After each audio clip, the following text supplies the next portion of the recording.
Tryna get rich, not hood rich. Verified there, need a blue tick. Only thing that I know is music. Man cruising in that whip with a new thing, yo. Like pop with a Batman felt it. Beef in the net, man dealt it. So caught up, my guys on vote. See that man 10 toes, can't finish my sentence. Yo, what's up guys, it's your boy Az and we're back again with another episode of the podcast, and I'm here today with a special guest. Who am I here with today? Hi, it's JEYA. If you don't know me, I'm an actor, the CEO of Next Gen, and just, trying to figure out my way throughout life, basically. I appreciate you for coming onto the podcast. Thanks for having me. Okay, so let's get straight into it. Firstly, I wanted to ask you, where did your passion first begin with acting? Do you know, I feel like I've always been a drama queen, I'm not gonna lie. To put it short and sweet, I feel like even from being a kid, everyone was like, this girl is made for TV because she's so dramatic. So I think like having people around me that constantly like, it was so weird, like people just used to throw things at me and just be like, can you do this? Or can you do this accent? Or can you act like this? Or did this? So it kind of developed from being younger. And then like getting older, I was like, do you know what? Like,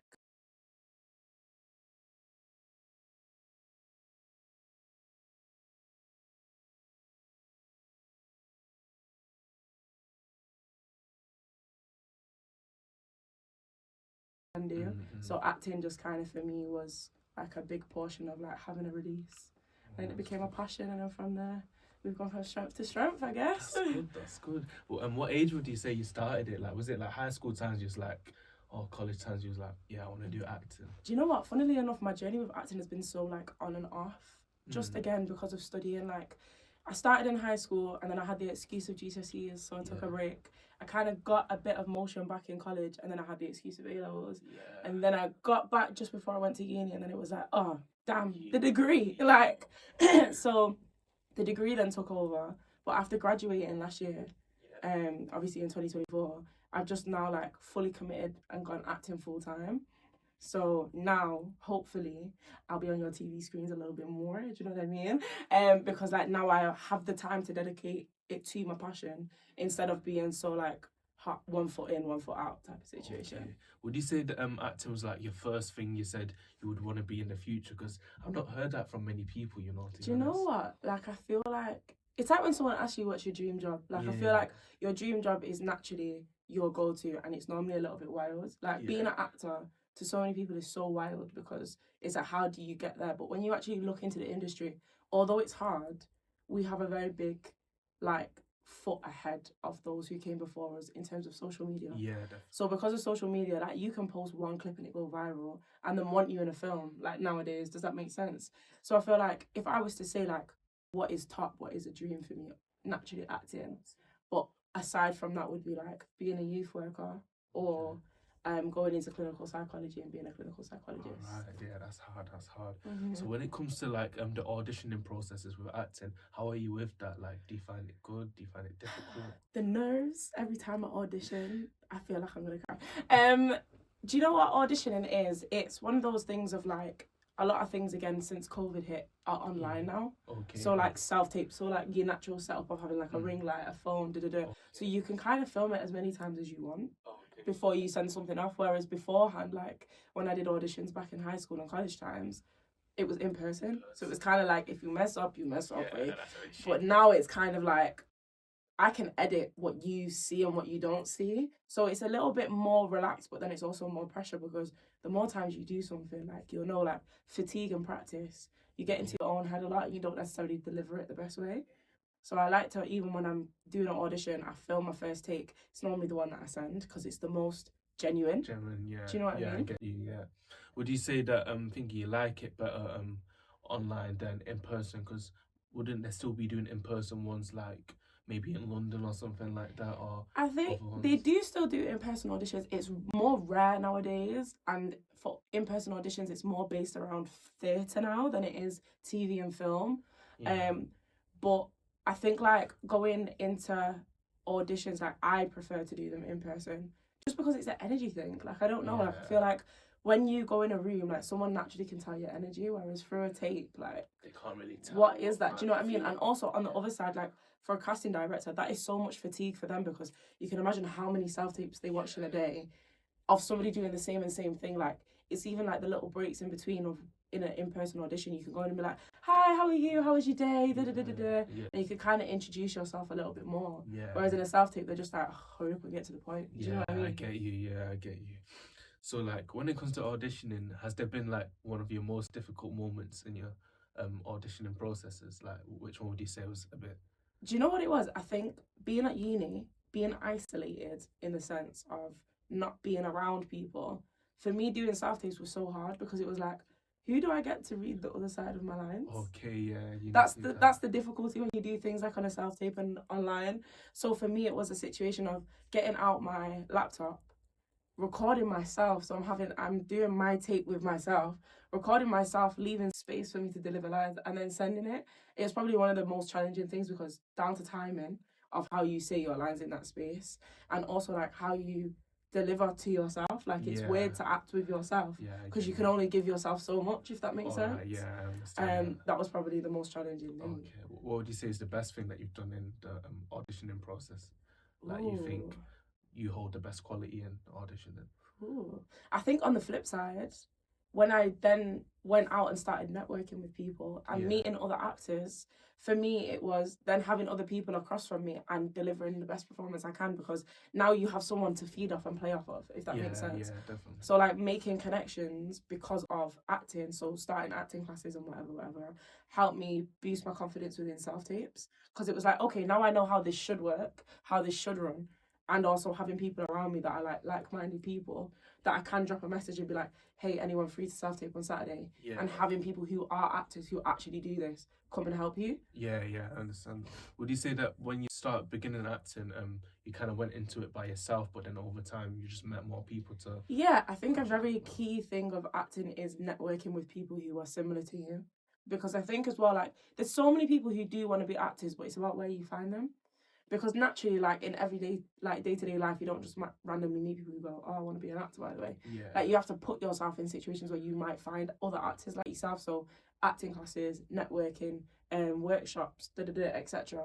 For me was like a key point of being like, okay, I'm an actor, but why am I trying to do this journey alone when I don't know much about what acting is? And there's other people who have done it for years, people who have started months or whatever it is, that you can talk to that can also give you insight. Yeah, I understand that. Yeah, that's hard. What would you say like your best experience has been so far in acting, like overall? Like maybe one auditioning process you thought, yeah, I hit that hard. Do you know it's so crazy? So Coronation Street. Okay. Yeah. So when I was young, obviously I didn't get the role because I'm not on Coronation Street, but the process of it was so fascinating to me because I think at the time I must have been like 14, 15, and I don't know if anyone watches Coronation Street, but Summer, I think she's like the daughter of the priest in Coronation Street or something like that. Basically we were up for that role. It was me, another girl, and obviously the girl who got the role of Summer, but we went from like, I think it was like from a audition tape of like 100 odd people down to top 50, down to top 10, down to last 3. So even getting through all those different milestones to go from 100 people to the top 3, and it literally it was such a last minute factor of they didn't want a mixed race girl anymore. They wanted a Caucasian. So it literally being nothing to do with my talent, just obviously now. Yeah, like a race factor, which is obviously a very big con within the industry of like, if you're not physically what they're looking for, then it can hinder you regardless of what your performance is. But I think because they were still kind of figuring out whether someone was going to be adopted, whether she was like a long lost child, they were open to having multiple ethnicities. But then when obviously they built the storyline for them, it made more sense to go with a Caucasian, which makes sense. But I think that whole audition process within itself was a very big thing. Like to get to the bottom 3. That's very impressive. For Coronation Street, I was a bit like, it was a bit of a pinch me moment kind of thing. Like I've delivered so much in every element of my auditions that I can say that I made the top 3. That's sick. Would you say like when you go into these type of auditioning processes, does it like open you to more opportunities? Like people do see you, even though you don't get the role, people do see you and say, okay, we want you to do this and that audition next time or something like that? I think it can. I think again, like listen to me, back in the day, I sound so old, but I think like back then, like pre-COVID, I think there was a lot more of that, whereas nowadays it is because it basically is online, it's so much more strict, if that makes sense. Yeah. So that leeway is not there, but I think doors were open in the sense of if someone sees you perform and they like your performance, but you're not right for that particular role, they'll keep you in mind. And because they have your agent's contact details, they're more likely to, if they find a role that they think suits you, be like, oh, remember that girl that did. Okay, let's contact, where is she? Like, contact her agent. And you're more likely to receive roles throughout that. So it's also like your presence when you step into an audition, like your personality speaks volumes when you walk into a room type of situation. Would you say, because obviously you're talking about the Coronation Street becoming, getting into the top 3, obviously you've taken that role positively, but is there any way like you could give advice to people saying if you don't get like a role and they might take it negatively, how did they handle that type of rejection? You know? Do you know what? I'm going to be so blunt and honest. Grow up. Is it? Yeah. Unfortunately, like you're in a like I think when you do anything creative though, like whether you have a podcast, whether you're an actor, whether you're a musician, whatever it is, like it's like saying, you know, putting your track towards a record label and not getting signed. Like unfortunately, it's the way the cookie crumbles type of situation. Like I think being an actor or being a musician or even like trying to make it to be famous or a celebrity or have some form of status, you have to be built for it. Like it literally just is a thing. So the way I used to deal with rejection, because it's a hard game when you're younger, like you take things very personally, like especially throughout adolescence. I think the biggest lesson that I learned is like it's not really on you. Like if you know you smashed it to the best of your ability, you can't sit here and go boo-hoo me, because the way the world works, like it's so fast paced that okay, you didn't book this job but you might book that one, you didn't book this job but you might book that one, you booked that job but you didn't book this one. Do you know what I mean? So you always have to look at the positive of it, and I put such a spin on it instead of going, oh well, I didn't book the job. It was a factor that wasn't in my control. I can't change my race. Do you know what I mean? So it wasn't like I automatically knew it wasn't down to my performance. So I think that made it easier to deal with than just being like, oh, I didn't deliver on what I was supposed to do. But I think if you do have thoughts of where you're like, how do I get out of this space of like feeling negative about things like that, aside from growing up, because I know it sounds harsh, but I'm telling you the blunt honest truth, it is a thing of like push yourself even further, like prove a point almost, like go on your social media and like post more content of yourself so that people do see that you're actively working on your craft. I think sometimes you might not be the best actor or one in a million, but when casting directors can see that you actively work on your craft, they're more intrigued to see what your journey looks like, if that makes sense. So would you say how you was talking about when it came to race as the last factor, would you say there needs to be a change in that? Because I thought usually when you're going into like an acting role, they'll tell you, okay, this is the type of race we want, this is like what type of character we want and that type of stuff. So surely when you got to that bottom 3, was you like a bit confused, or was it I think I was confused because like I won't name the girl, but like the other girl who I also auditioned with, like now she films for another very big show in the UK, like around our kind of age range. I think me and her are almost doubles in terms of like our height, our build, our skin color, our hair type. So like it was like we were even confused. Like we both kind of looked at each other and was like, are we bugging? Like, do you know what I mean? Like it was more like when you see who's in because you see who's in like going to audition, like, and us 3. Like it was more like at that point walking out of the audition, we didn't know until we got contacted weeks later, and like our agent told us as to why we didn't get the role type of situation. I think it's a thing of like now they are more specific, like now they have knuckled down on it. But I guess when you're such a big production, you don't kind of have to, if that makes sense. Like you can put out an audition and whoever does it, and you can kind of run with it. But I think nowadays like they are more strict on like what it is that they're looking for, and it is more established.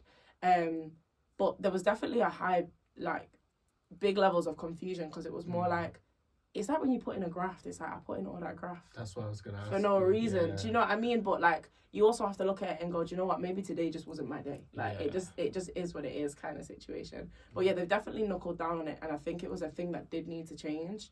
But now, I think, especially in 2025, like, we have so much inclusivity within what you see on TV, whether it's, like, the LGBTQ plus community, whether it's, like, ethnic minorities, whether it's people who are disabled or have neurodivergencies or whatever it is. Like, there's such a big difference in what TV used to be back then to what it is now. No, when it comes to your acting, so obviously you've acted in many stuff right now. What would you say your best thing you've acted in to this day?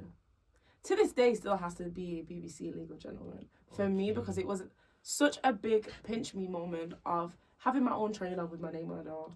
That's hard. Like, that is hard. Being like having people faff about your costume, your makeup. Yeah.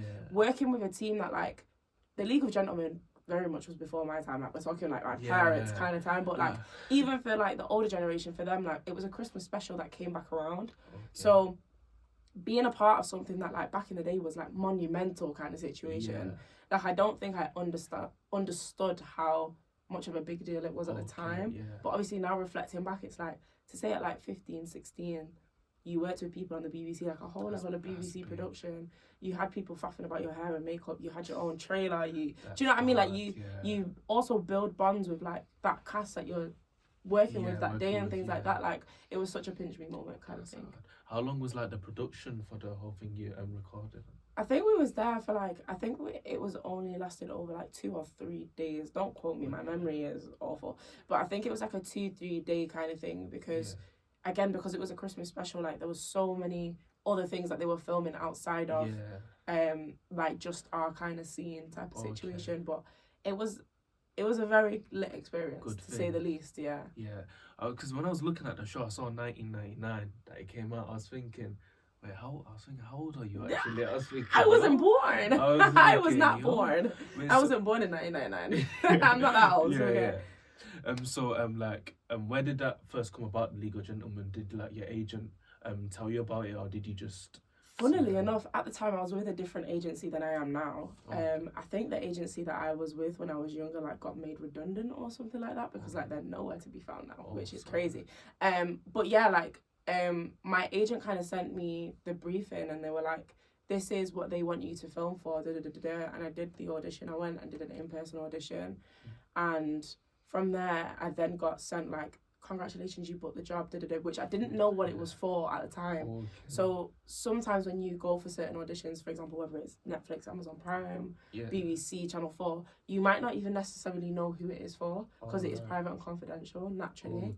Because you got to think, like, you deliver part of the script that they're actually writing. That's true, yeah. Imagine if 100 people did that. And then, 99 of you aren't getting the job. But like, what are you then saying about that production before it even comes out? Do you know what I mean? So I didn't know what I was auditioning for until I booked the job, and then it was like, okay, the BBC, like, okay. Yeah, definitely. And then I thought it was like something like I was, you know, when you almost like rub your eyes and you're like, am I looking at something right? Like, are we talking about the BBC? Like, but yeah, like it came through my agency at the time, which again, like, I think if you're an actor, you can make it independently, don't get it twisted, because there's a lot of opportunities via social media and whatever, but having an agent just helps because they can see castings that naturally in the normal and public eye we can't see because they're filtered. So in a production company for like the BBC, Netflix, Amazon Prime, they filter the amount of people that can see their casting, and naturally it goes to casting agents, which is your agent for an actor, so they naturally are the first people that see it.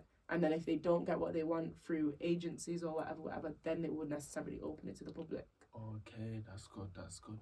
So, would you say that you've made connections inside with people that you still talk to today from the League of Gentlemen? I think there's people who, if you've ever seen the scene, like if people tap into my Instagram, if you see the scene, like there's loads of kids like my age range that were there. Like some of them, like we still talk, and like I think it's also a thing of like, with acting, you don't actually necessarily have to want to be an actor to be on TV. It's kind of crazy. So like even nowadays, like doing extra stuff, like I recently just did some extra stuff for a Netflix film that comes out the end of this year. So even down to things of like that, like you can just sign up to be an extra for the cash if you want money type of situation, or if you want to build your portfolio as an actor. It's so flexible now, the TV and film industry, where you don't actually have to have a qualification from drama school like you did used to have. Like you don't have to want to be an actor or deliver the best things to just be on a TV screen. So I think there's people I've definitely still kept in touch with. Are we the best of friends? No. Just because of life. Like life changes from when you're 15 to now being 21. But like I can still keep in contact, and it's so nice to see what like people are doing and stuff. That's good. So you also did a Liverpool commercial. Liverpool FC lad. Liverpool. Do you support them? You're Cricket. silence. Do you know what? I'm not trying to ruin the brand. So, like, Yeah, if I Liverpool hear FC it, are I hear watching, it. I support you wholeheartedly. Like, my heart is in that club. What do you mean? Nah, it's good that I'm a you Man don't City support fan. them. I'm a Man City fan. You're even more silent. You said Man City. I am. I've got to rep it, man. I'm from Money, born and bred. And Yeah, but like you there's see also United, there's like- also United too that you can also support. Ugh. Like United, who are they? Man What are Man they? City. Where are they When, right when now? did you when did you start supporting Man City? From birth. I didn't Why really have. lying? Do you know Why- what? It's actually That's invested from so birth. much into my bloodline. Like, I can't even. My dad is the biggest City fan you will know. City from early, like I didn't have a choice. It wasn't a choice. Did you not change? Maybe Oh from yeah, I United? rebelled at like adolescent stage, like being a teenager, just to wind up my dad, like just to wind him up. Like I decided, like I'm an Arsenal fan, just to wind him Well, up. you should stick with Arsenal, to be honest, bro. Better than Man City. I don't know about that. Yeah. Not too much on my team now. Yeah. Not too much. But yeah, I'm a City fan through and through because of my dad. But my Okay, Liverpool nice. FC ad, yeah, that was an interesting one. Okay, yeah. So was that also your agency that helped you to get to that stage? Funnily enough, no, it wasn't. I found it myself. Okay. So that's what I'm saying. Like, there's so many platforms now, being an actor, that you can go on and almost self-represent yourself. Obviously, you have to tap into your agent to let them know that you're filming something or what you're doing, etc., which I did do. But for me, I found it myself. Took myself to Liverpool because it's only a 45-minute drive. Yeah. And went and chilled with the Scousers for a bit. Do you know what I mean? No, that's good. That's good. Was it like did you just saw it randomly and it's like, yeah, I just want to do something? Do you know for what? I Liverpool didn't even FC know or- it was for Liverpool FC. Like when the ad was advertised, it was just more like, oh, we're looking for people, like with a bit of football knowledge. And like again, it being like the main thing in my house because of my father. Yeah. It was like, okay, I have football knowledge and I can get paid, so why That's not? cool. And it's in Liverpool, so it's up the road. Why not? Liverpool, yeah. And then obviously, again, when I booked the job, then it was like, oh, Liverpool FC mobile ad. And it was like, okay, Yeah. sick. And then I got there and, like, met people like Manny. Sideman. No. He's Deji's brother. and Yeah. Sideman. So, like, people like Manny, like, he was, like, the main star of the ad, things like that. And, like, working with people alongside within that production. Again, like, on the off chance, I just saw it and thought, oh, well, I know a bit about football, why not? Yeah.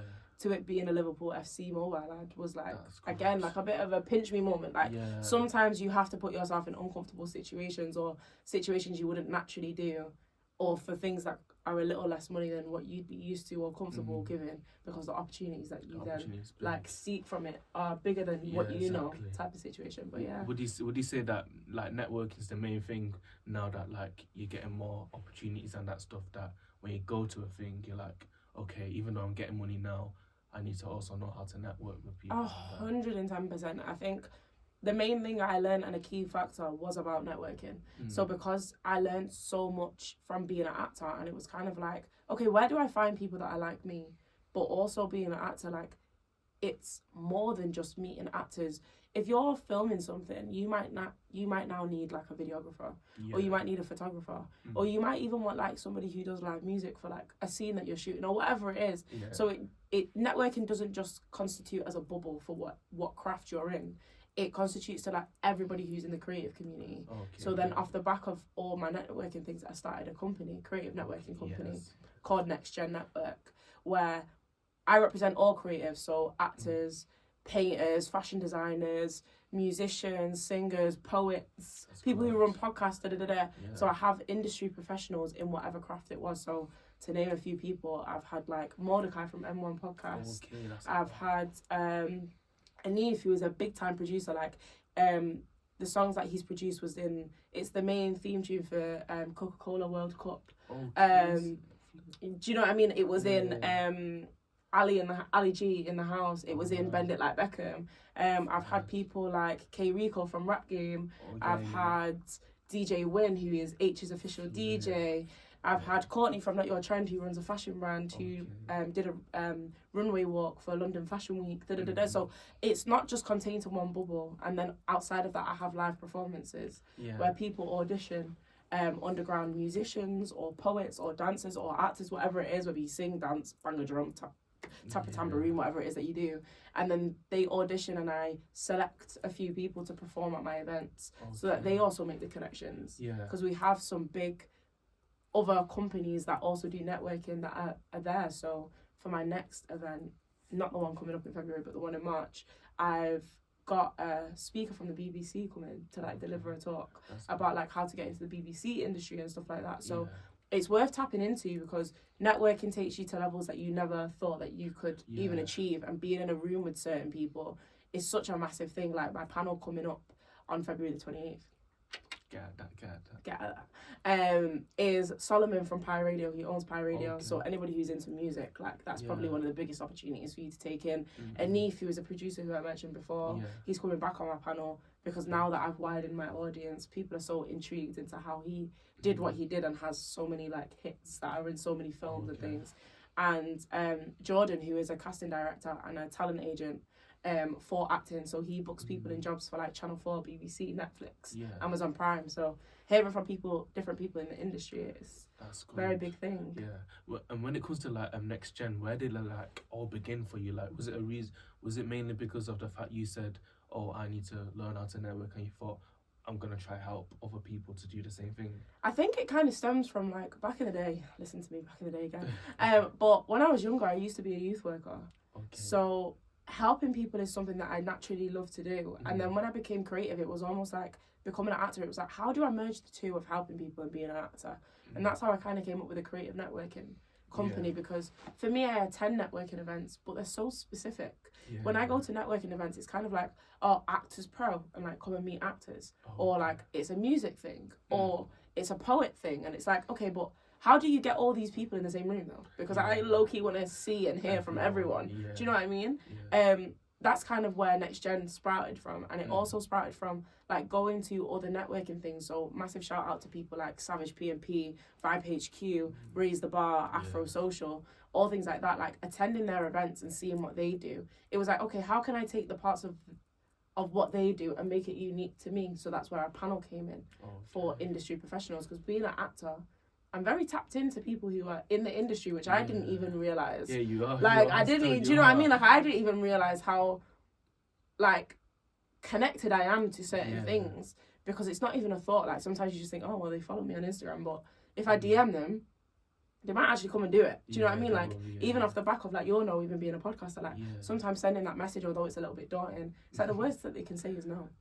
Literally. Do you know what I mean? So I kind of got into that habit, and then Next Gen was formed, and my first event, I had it in like such a small remote place in Didsbury in the Cove, and like there was literally people like the doorway was blocked kind of situation. It was like, oh my gosh, it's my first event, like, and then from there just went from strength to strength to now where we have bigger venues. We're looking at people like who want to sponsor Next Gen, and we've got vendors and stuff like that. So like it's a very big thing nowadays, and I'm only on my 4th event, so it just shows what you can do when you put your mind to something. Do you know what I mean? Well done, that's impressive. So back onto like your acting and the experience that you've done so far. You also went on HOLLYOAKS for an extra. So how was that? Do you know what? I've done HOLLYOAKS a good few times, to be fair, like from different age ranges as well.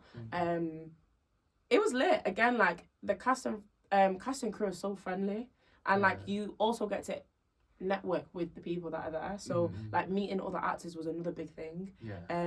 And just meeting like the cast and crew, like again, getting into HOLLYOAKS was a thing of like going through extra agencies, so it doesn't go through my particular agent. It's just things that I look for like extras, because it's a way to like keep yourself tied over money, like financially wise, when you do acting full time. And also like it's more exposure for you to just be like, look, I even did HOLLYOAKS. Like it helps build your portfolio and your confidence. The best piece of advice that I could give to somebody who's starting out in acting or wants to become an actor is go and do extra jobs, because you actually see what life is like behind a camera. Even though you're not the main focus, it's even so intricate and vital to understand what happens on a filming day. Like how a director is, how things are shot, what timings things are. Like it plays such a vital part into your knowledge of them becoming an actor, because then you know how to act on set. Some people don't have on-set etiquette. Like it's crazy. Like some people that's just important part of acting. 100%. Like it's kind of like going into a job. Like you wouldn't go into a job not knowing anything about your job. So when people come into the acting world, and like it's like for them it's like a very big hype because they're doing this or they're on this show. It's also like you've also then got to appreciate like your director's time, your producer's time, the sound engineer's time, the lighting director's time.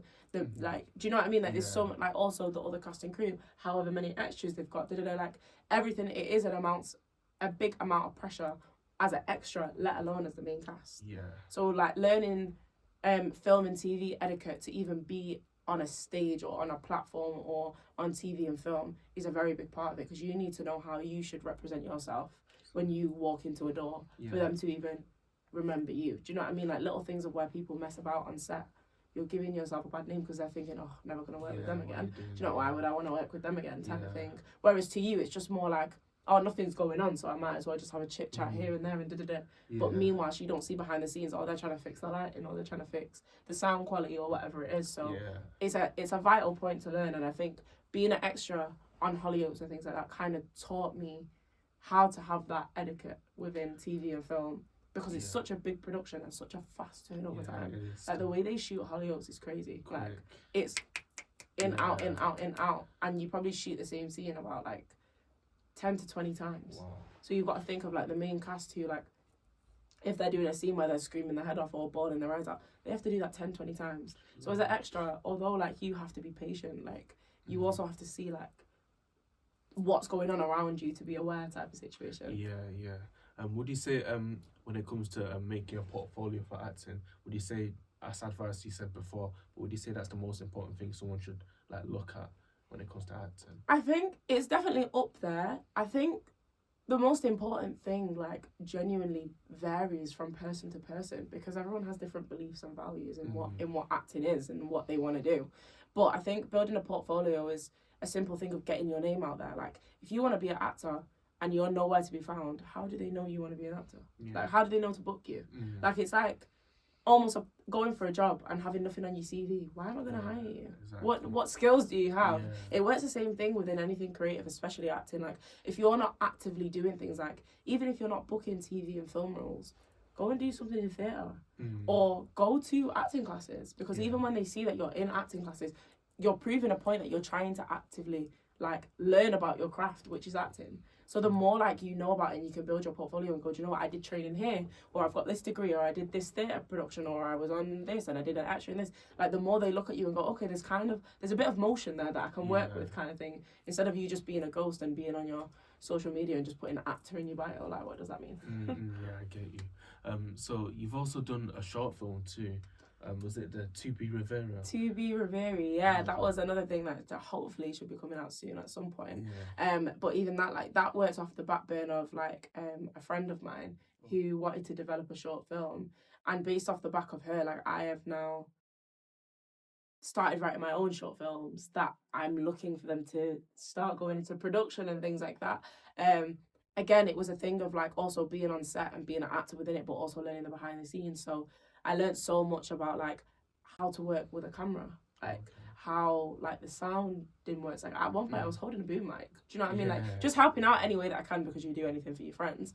But like little things of like seeing all the behind the scenes of things, and like even down to editing process, like watching her edit it, like knowing what goes into it.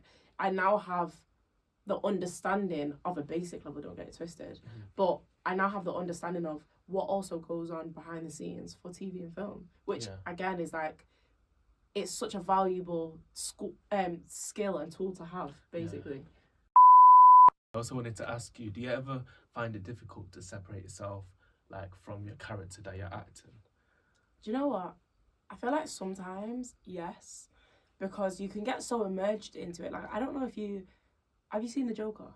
So, yeah.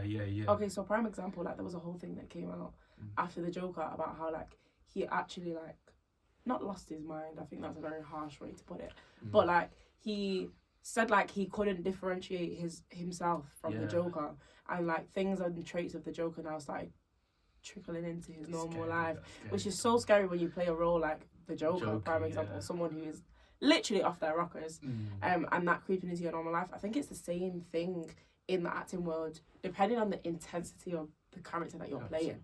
Like, I can imagine, like, God forbid me, I'm a Christian, but you see these people who do horror films, yeah? Yeah? You, man, that did the exorcism and conjuring and da-da-da-da, you're gonna have to let me know how you snap out of them things there and the possession and the... Because for me, I don't think I could do it, you know? Nah, that's... Like, I don't think there could be that much money on the table and me still say yeah. What, so if someone said, like, how much money you'd want, maybe, like, how much do you usually get paid for It literally varies though. Let's say if it's a big show production, yeah, they're saying, I don't know, like 50k or something to act as Scream. You know the one where they're just stabbing people. That's different. Okay, that's different. That I can do a little scream, a little mask, a little. Do you know what I mean? I can deal with that. But when you're talking like, like the exorcism, like it and that stuff.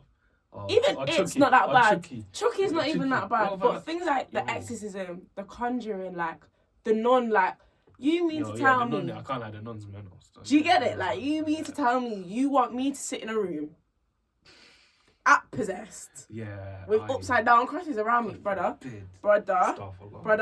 as in, do you see the cross around my neck? Yeah. I rebuke it. I rebuke it. Nah. I don't think even 50k. It would be nice. It would be nice. But is it worth? It's almost like the topic of selling your soul. Like, is it worth it? Nah, is it worth it? And for me, 50k to defy my Lord and Savior, I'm gonna have to give it a miss. Nah, that's good. Now, because I saw something on Damson Idris. Have you seen Snowfall? I have. He was talking about like there was one scene that he was looking at the wall, so he had to get into zone, and then he was just like literally praying to the devil. That's what I was like. Excuse me, sir. Resign. I was like, what? Resign. I was like I can't lie, to be honest. Yeah, Damson Idris, of course, he's one of the best actors. But when I heard that, I was like, did these actors actually sell their soul? You know, in a type I think. Do you know what? Again, I think it comes down to like how rooted are you in what you believe. Like, growing up in church, I can't take that away from anything that I do. It's almost incorporated in everything that I do, and it's my way of life and my walk of life. So to even be in a situation of where you're standing looking at a wall, because I know your mother didn't raise you like that. Nah. Idris. When Mumsy heard it, she started doing this. She started, God forbid. Do you get it? And she was praying on her knees, I'm telling you now. But like, to even be in that situation, like, I just wonder as an actor, what mind frame are you in where you're like, oh yeah, let me get in my bag with the devil. Like, that's mad, bro. That's mad. Do you know how crazy that is, though? Like, that was, I don't understand that, to be honest. But it's everywhere, like, and I can't even say that I blame people, because the way even social media is pushed, like, there's so many things that, like, to the naked eye, you don't deep them, but when you like look into things and you research into things, and you're like, okay, but hang on, that's low key demonic. Yeah, that is mad. Like, that's when you start tapping into things. Do you know what I mean? Like, I think who was it that performed? Oh, who is he? An artist. It's an artist. Oh, who is he? He performed, and it was like at the show that he performed at, people were getting possessed. Like, people were on the floor screaming, and who was it? I'm gonna have to research that by the end of this, because was it an African artist? Because I've heard many stuff about African artists, like Ashake, Rema. I've heard bad stuff about them. Do you know what? Rema kind of get, like, even Rema, I can't lie. Now this is where I show that I'm Jamaican, yeah. Ozeba? Ozeba, yeah, that song. No, I can't lie. No, I can't lie. That song, yeah, I think is a bit. Do you know the thing is? So I've asked my friends who are of the same domination, and I've been like, so what's going on with your boy? Because there's something inside. There's that something. Song. The way people are like ready to charge and that to me. Hey, Lucifer was a king of music. Let me tell you, that was his key trait. So I need to understand why people activate when that happens. When that song comes on. Song's a bit. And they talk to me about how it's like it naturally comes from a war. Like it's supposed to be a war and a tribal thing. So it's what they did like back in certain tribes, and it was like a getting ready for war. But even that, to me, like when you look at the connotations of what war is derived from and its negative connotations, like, you need to be telling me some of you are jumping up and down and doing mosh pits and going, I'm sorry. Like I can't. But even like in the acting realm, like I can understand how, like, well, me personally, I can't understand it, but I can kind of see why people believe that they need to get in a certain mind frame to deliver on a certain role. Yeah. But for me, like, that's almost where you say, like, that's almost where you pray that you can deliver, literally, instead of turning the other way. Because now, when the moment's over and they've yelled cut and you're going home, what entities are you now taking back to your yard? Spiraling in your head. Hello, as in. Now you're sat at home just Ozzy going on a loop in your head. Now what? Look at you. Allow that. So I was gonna say, when it comes to that type of stuff, do directors ever give you any advice how to stay in tune with character or how to act, or do they just like purely give you freedom on the way you. Do you know what it is? I think again it depends on what you're filming. Like it is literally just based upon what it is that you're doing. But I think directors' main thing is like they try to push you in a direction that they see the vision of what they're doing. Because naturally, like you get given a script, and as an actor, you automatically go to how you think you'd play it. So for example, if I see if I have a monologue, so a monologue is like where it's just you speaking, for example. If I have a monologue where at the end of it, like she's crying, I'm going to build up to me crying naturally, which to me makes it like I'm either sad or I'm angry. But then it might be a thing of like the director goes like, oh, but we want it to almost be manipulative. To the point, and it's like now you look at it in a way that you never even looked at it before, because naturally as an actor you go through the emotions of happy, sad, angry, happy, sad, angry, confused, happy, sad, angry, confused, miserable. Do you know what I mean? Like you don't really look in depth about other ways to play something. So what I tend to do is even when I get a script, like it might even be the most stupid thing ever where someone's shouting, like I'll play it as if I'm happy and I'm shouting, and then I'll play it as if I'm crying and I'm shouting, and then I'll play it as if I'm angry, and then I'll do it manipulative, just so that I can even see the different levels, so that when I walk on that set, if the director does go, okay, but I want you to do it like this, in my head, instead of going, oh shit, how do I do that? I can now go, okay, but I can do it this way. Do you know what I mean? Yeah. Do you find that part difficult? Because that sounds like very like hard to switch. It is and it isn't. I think again, like when you develop your crafts, you learn so much more about yourself. So now it is a thing like I can cry on demand type of thing. Like even that to some people is crazy. I know. Sorry guys, sorry. But like I like even being in that situation, like I could cry on demand. Which when you now come into the dating world, hey, people think you're mad. people actually think I'm psychotic. People are like, but are you playing me? Like, are you acting right now? And it's like, no, this is genuine emotion. Like when you cry, like people think you're actually crying. Like, it's not acting crying. Yeah, of course. That's even little things like that, like obviously it takes a minute, you have to get in the zone, but like you can almost switch on and off those feelings and emotions. So for me, because I practice at my craft and I genuinely love to do it. So even in my free time, if I'm bored at home, I'm practicing something. Do you know what I mean? Like, so for me, because it comes so easily and natural, praying to the devil isn't even on it. It's not even on the cards. Why do I need to do that? Why? Pray to God. God's there. As in, pray to God. Like, for whoever it is, inshallah, mashallah, praise be to God and the Most High. Whatever it is that you support, whatever it is that you believe in, I don't think you should ever turn on that for whatever it is you're doing. No, that's selling your soul, low key. That's selling your soul. Low key. That's selling your soul.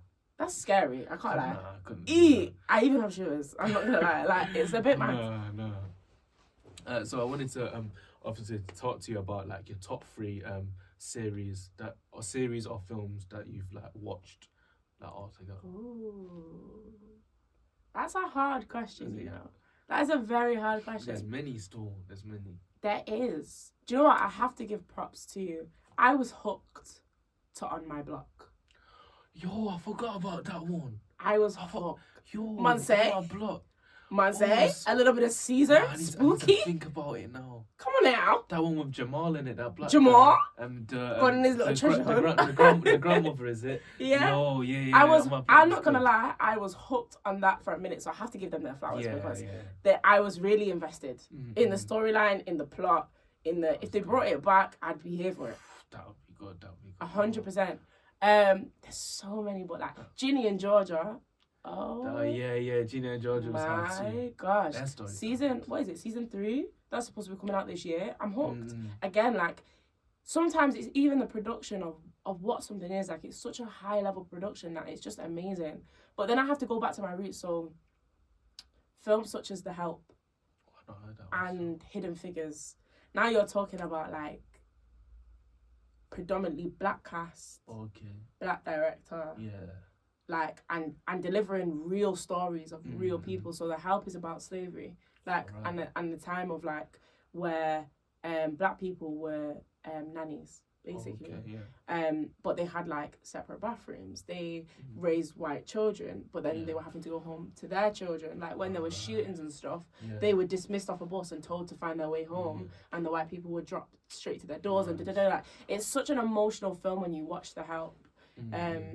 That I think anyone who is in acting, like it's a very big breakthrough no matter what ethnicity you are.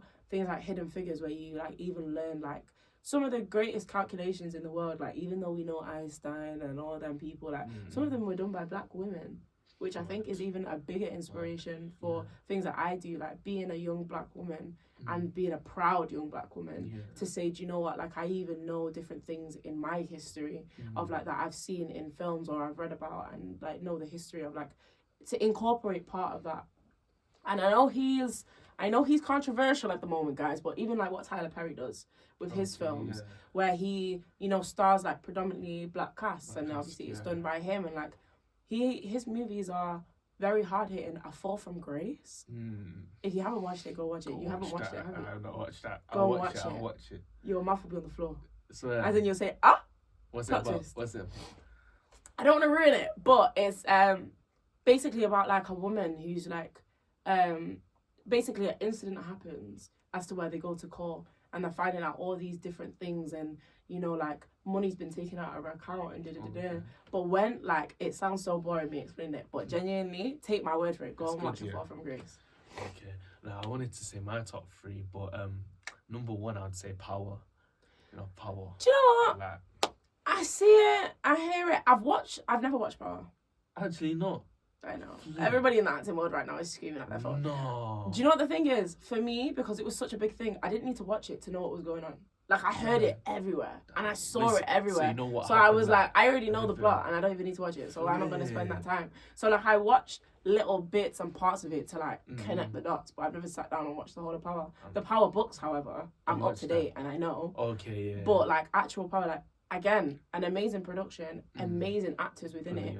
But for me, like, I don't know, sometimes series are just too long. Nah, sometimes when it comes to like long series, I don't like watching them. But when it came to Power, it's because I like it being unpredictable. You know, I hear that. I think everyone was hooked. Yeah. Everyone was hooked. Whenever you put gangsters and guns and violence into something, like half of the UK is tapped in. So I hear it. I do hear it. I like that. And then Snowfall. Snowfall was good. Snowfall was. I think Dempsey Idris again. Even though he did all that, you know, demonic stuff. We're still coming for you, baby. I think he, to be honest, is probably one of the best actors I've seen to come out of the UK. Okay, fair. I can hear that. I think Snowfall, again, like, I think the concept of it was another sick concept. And I think, like, you have to put a spin on it when nowadays so many things, like films that come out that are related to, like, drugs or crime or gangs or whatever it is, like, you have to know how to put a unique spin on it, so you're not just telling the same story that was told before. Because I think a lot of people, when they seen Snowfall, was like, oh, but is this basically going to just be a Power but in a Snowfall? But it was completely different, and the way that they executed it. Yeah. So Snowfall's up there. It is. I just can't forgive. That's what. No, but especially because, like, at the beginning of Snowfall, when the guy was like, he was going to school and all that stuff, education, and then he developed getting money and all that type of stuff, and then they showed how his character regressed at the end. That's why I just think it was just a brilliant show. Yeah. And then number 3, have you heard of Queen of the South? Who's in it? Teresa Mendoza, main character, like Mexican cartel. I feel like I have. I feel like maybe I have scrolled past it. Nah, I feel like, Queen of the South is probably one of the best, but people don't like see it too much because there's a load of, you know, when it comes to all this Mexican cartel stuff, there's so much stuff on Netflix about it. But nah, Queen of the South, if you've not watched it, you need to watch it. Basically, it's about this young lady, Teresa Mendoza. She works as like a mule in the Mexican cartel. Okay. And then she just like kind of develops herself throughout that cartel, and then she just becomes like the big boss. And she becomes a kingpin type of situation. Yeah, and then literally every single episode is like unpredictable. Like I said about these series, I think it's like 5 seasons or something, and I just got hooked to it, to be honest. Okay, I'll definitely give it. Do you know what the thing is though? Being an actor, like, I can say one of my downfalls is that I don't watch a lot of film and TV. Okay. Because it stresses me out. Like, it really stresses me out. Like, knowing what happens on set and what happens behind the scenes, like, now I can't watch things and enjoy them. Oh, is it? Because now I constantly think, like, okay, but how was that filmed? Like, how did they do that? Yeah. Or did, like, my mind works overtime to the point of where I'm not even watching what I'm watching anymore. Like, it kind of, like, being an actor almost ruined the art of TV and film, like, watching things. Like, that magic of when you watch something, it's like, okay, but I know how they shot that now. Do you know what I mean? So it's kind of ruined for me in a sense. Yeah. But, like, I still love it. Another thing I want to throw in there, The Maid. If you've not watched The Maid. No, it's a very limited series. I think it's only 8 episodes. But I'm telling you, it's a story about a girl who's homeless. She's got a child. And she literally goes through like a madness of like cleaning people's houses. And she develops stories, like she writes literature. and stuff like that. Like, tap into The Maid. It was a very, very good series. Oh, it's talked about our top 3 like movies, series, and that type of stuff. Who's like your top 3 actors like of all time? Do you know I get asked this question a lot, and I can't tell you. I swear, yeah. I honestly, I think it must change seasonally, if not more. Like, I feel like the more things that come out that I watch, I'm like, oh my gosh, but they're an amazing actor, and da-da-da-da. I think, again, like, I draw inspiration from a lot of people who aren't, like, mainstream actors as well. Like, some people who you might have seen in a one-off show, and it's like, but the way that they delivered that to me, they're so memorable. Does that make sense? Yeah. But yeah, I couldn't actually. Is there any like honourable mentions or anything like that? Or maybe recent ones that you've watched? I think the whole production of Mufasa. Oh. Now, I know it's crazy because it's not people physically acting, I get it. But the production of Mufasa and what went into it. Aaron Pierre, innit? Do you get it? Yeah. Not just Aaron Pierre, I mean. Yeah. Not too much now. Yeah. Not just Aaron Pierre, but like the whole cast, like, I think it's sick. Wicked. Oh, hands down. Got to be one of the best films I've watched in a long time. Yeah, that's good. Hamilton was another one. I'm basing it off films that are also musicals because I it's my guilty pleasure, musicals. But like when they turn something that is a musical that was a stage thing into a film, like a live, oh my gosh, Wicked was amazing. I mean, 2 hours and 45 minutes, I'll happily sit through it again. Yeah. I remember one of my teachers, I think he was talking about Wicked, and he said that he had to leave like 45 minutes in because he couldn't watch 2 hours of Tell him he's not a true fan. So, yeah. And tell him, as Wicked fans, when we find him and we catch him, he will be dealt with immediately. Wow. Because Cynthia Erivo, Ariana Grande, what do you mean? They killed it. They aced it. That's good. Did you watch like Ariana Grande stuff back then too? Do you know what? I feel like we all low-key did. Like, I feel like Sam and Kat, you know, Victorious. Like, she dabbled in a few things, and I think we always saw the potential, but I always saw her as an artist because she more pushed her music than she ever pushed acting. Yeah. But I think being in a situation of like Wicked where she was able to incorporate the two, she really shined. Like, it was very much her element. Yeah. One actor that I would say is really good. Have you heard of Daniel Ezra? I have. Oh, he's so good. Of All American. Very talented. Have you watched the thingy series All American? Or I don't think I have. Well, that's the main thing that I saw Daniel Ezra on. Like, because All American basically is like this sports show in the US basically. Okay. So I was thinking, yeah, this guy's American and all that type of stuff. Yeah. But then until I actually listened to his interview, the guy's British.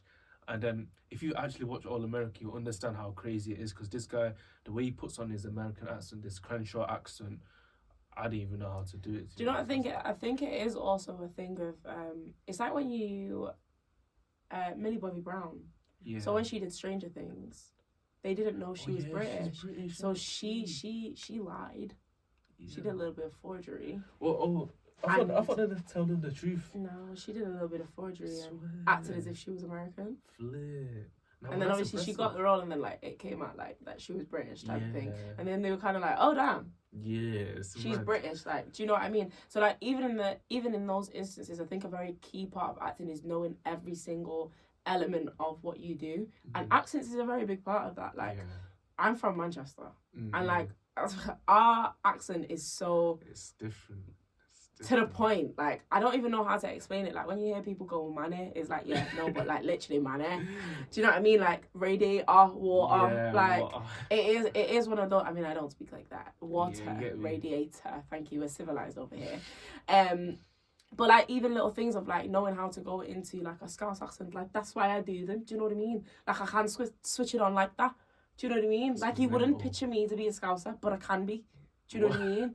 Like, even little things like Brum, Wales, like... You can do them ones too. Let's not test it off. Like, Scouse is my go-to in anything that I do, because I was in Liverpool for 3 years. Okay.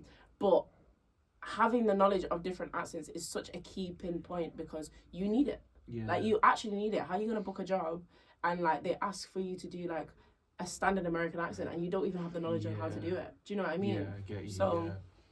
And one other actor I was gonna say is Chadwick Boseman. Yes. Black, yes. I can't lie, that's There's a lot probably- of black excellence going on here. Do you see what's happening? That was number one for me. I can't lie, to be honest. Like, not if just Black Panther. Watching that film, I think it's because of like the culture and just the history of that, especially watching it with my parents and that type of stuff. Like they was like also chipping in. I was like, oh yeah, do you remember this scene? Yeah. You know, just telling you stuff like that and how he executed that role. Obviously, rest in peace to him. But yeah, that. No, is the he best one. honestly has to go down as a legend. A legend. Like a legend. Down from the acting to most of it. Like when you watch even interviews of him, so much of it to him was real. Yeah. Like it's almost like he wasn't playing a character. Like aside from the suit, like everything that you did see and you did deliver is a lot of things that he believes in, a lot of things that he knows about, and it's a personal thing. I think when you're able to incorporate who you are as a person into your character, you without a doubt will smash it because it's almost so authentic. Nobody can replicate it. Like now, if they brought another Black Panther, we'd all be mad. They can never replicate what he did. The same Damson Idris or something. Or some, who's the other guy? I forgot. Is it Jonathan Majors? They're also saying him. Too. If they're gonna do it as, so I don't want to ruin it. So anybody who hasn't watched Black Panther, oh no, you should have watched. Please switch off now if you've not watched it. But like obviously when they showed that he had a son at the end, yeah, like it makes sense if they were then to go into a plot line. But I think they have to brand it in such a different way of where he's almost honoring his dad. Whoever plays that role has to honor the legacy that came before and not just try and be like, oh well, this is the new Black Panther. Yeah, I don't think they're doing that. I think do you know what I mean? They're gonna make it as if like the child is gonna be like Black growing Panther, up and going into yeah. See, that makes more sense. I can kind of get down with that. Yeah, because when I heard he died, I was just like, flip. I was just like, one of my best actors and just Black Panther as a whole, you know. And it was so sudden as well. Yeah, it was so sudden. I don't think it's something that they even anticipated. No, like, I don't think he told anyone that he had cancer during the production and that stuff. He was taking medication, I think, obviously. I think only like maybe close people knew about it, but I just don't think he wanted to let people know. When you're in the public eye, it is a thing of knowing what to share and what not to share.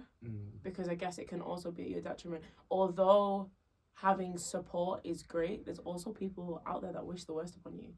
So opening up for that to even be a thing, like you never even know, like you don't even know.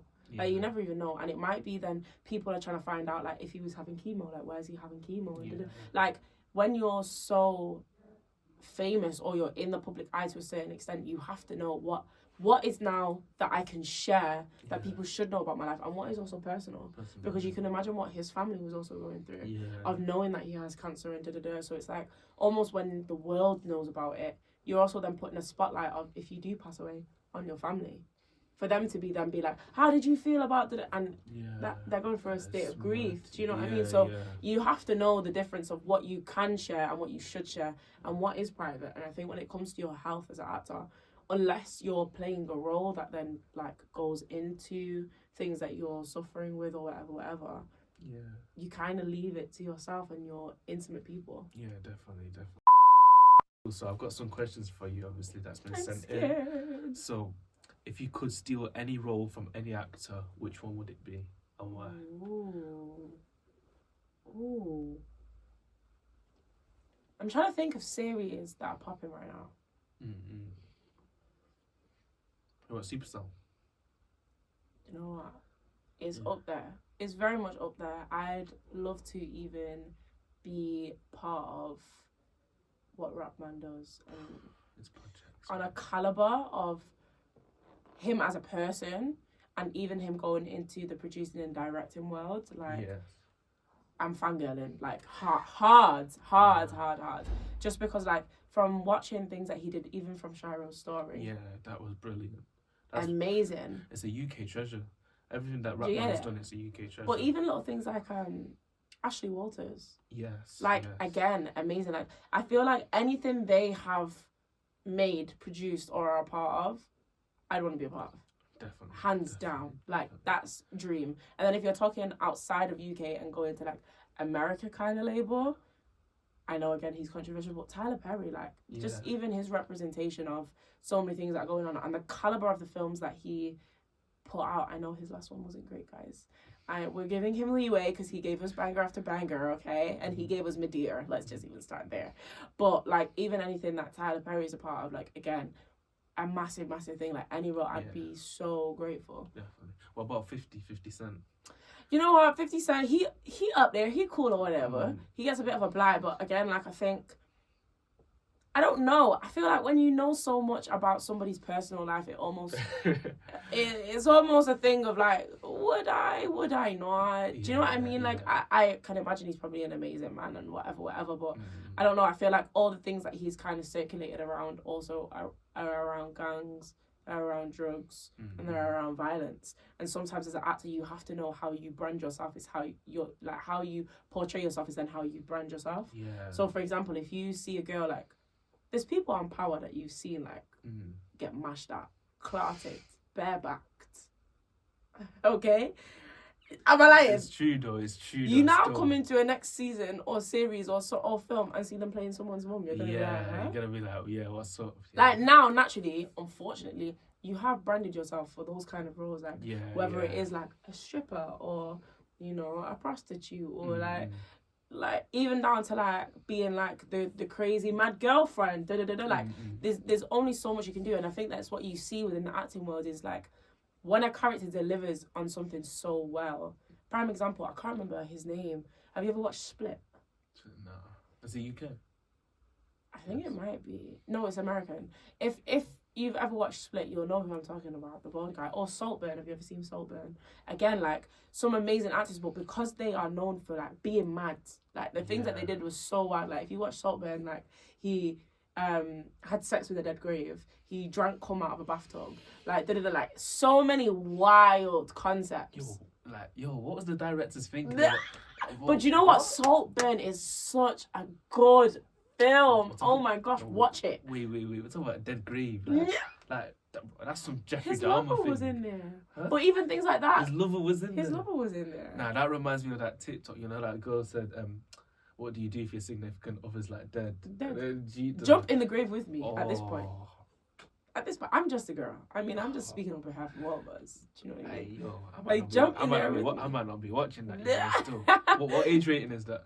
Saltburn, I don't even know. Saltburn is it might be an 18, but like, it is a very good film, and like once you can kind of wrap your head around like the nonsense of it, of like him doing all these mad and crazy things, like even just to be in that zone and be able to act in the way that he acted, even the guy in Split, like it is fascinating. But now, like, if I was to see you in something normal, I'm almost a bit like, the suspense is almost there because I'm thinking, at some point they're gonna be a madman. Yeah. Do you get it?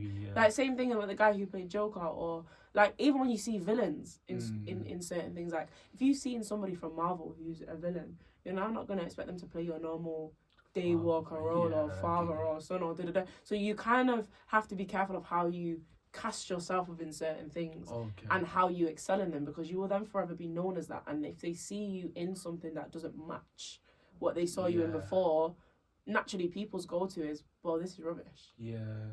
When it can still be a very great film or a great series or a high-level production, but you just didn't do what they know you to do. Does that make sense? I understand that. Alright, so next one, what is a genre/dream role that you have not acted in but you would like to in the future? Genre, anything drama related, like anything thriller and suspense. Horrors, I'm still kind of trying to get used to the idea of, because I think it depends on what level of horror we're talking to now. Like, I'm not summoning the devil, I'm sorry, I'm saying it from now. So like I draw the line at upside down crosses around me and things like that, and like all that kind of things. But like thrillers, suspense, sci-fi, dramas, like I love every genre of acting, and I think it's almost, as an actor, to have a specific genre that you love almost takes away from being an actor, because like I love so many different things that are in different categories, whether it's comedy or whatever.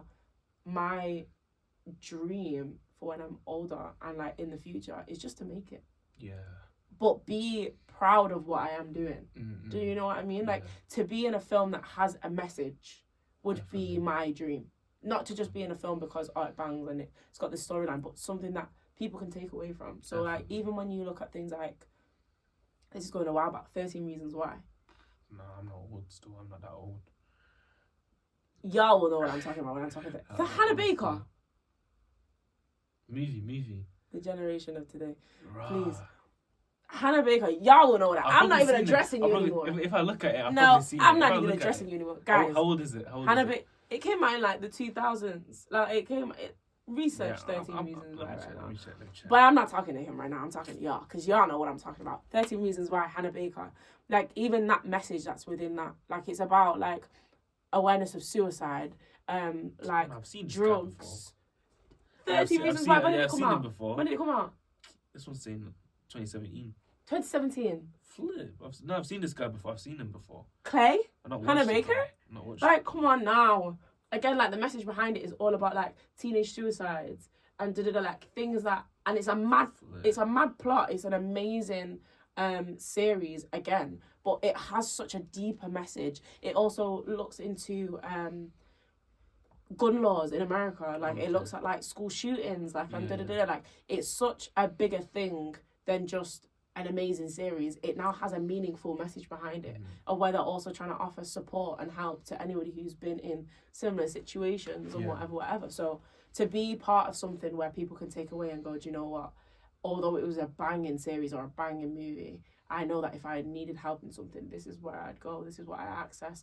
This is like how I feel about things. I think the representation of us, seeing us on a screen is very important. Definitely, yeah. And also things that we've been through. Because there's a lot of things that like aren't even spoken about. Like it's almost become normal for a lot of people who are in single parent households, for example. But it's also not spoken about like how that affects you as you grow up. Like especially if you watched your parents get divorced, or you watched your, parent leave, or you grew up with a single dad or a single mum, or you then had younger siblings that you then as the older one had to raise, or like it's not broadcasted as much on TV, but it's such a normality in normal life. So even to incorporate things like that where people see people who are like them on a TV screen almost opens up your imagination to what you then can be. I think that's my overall goal that I'd want to achieve within acting. That's a good goal.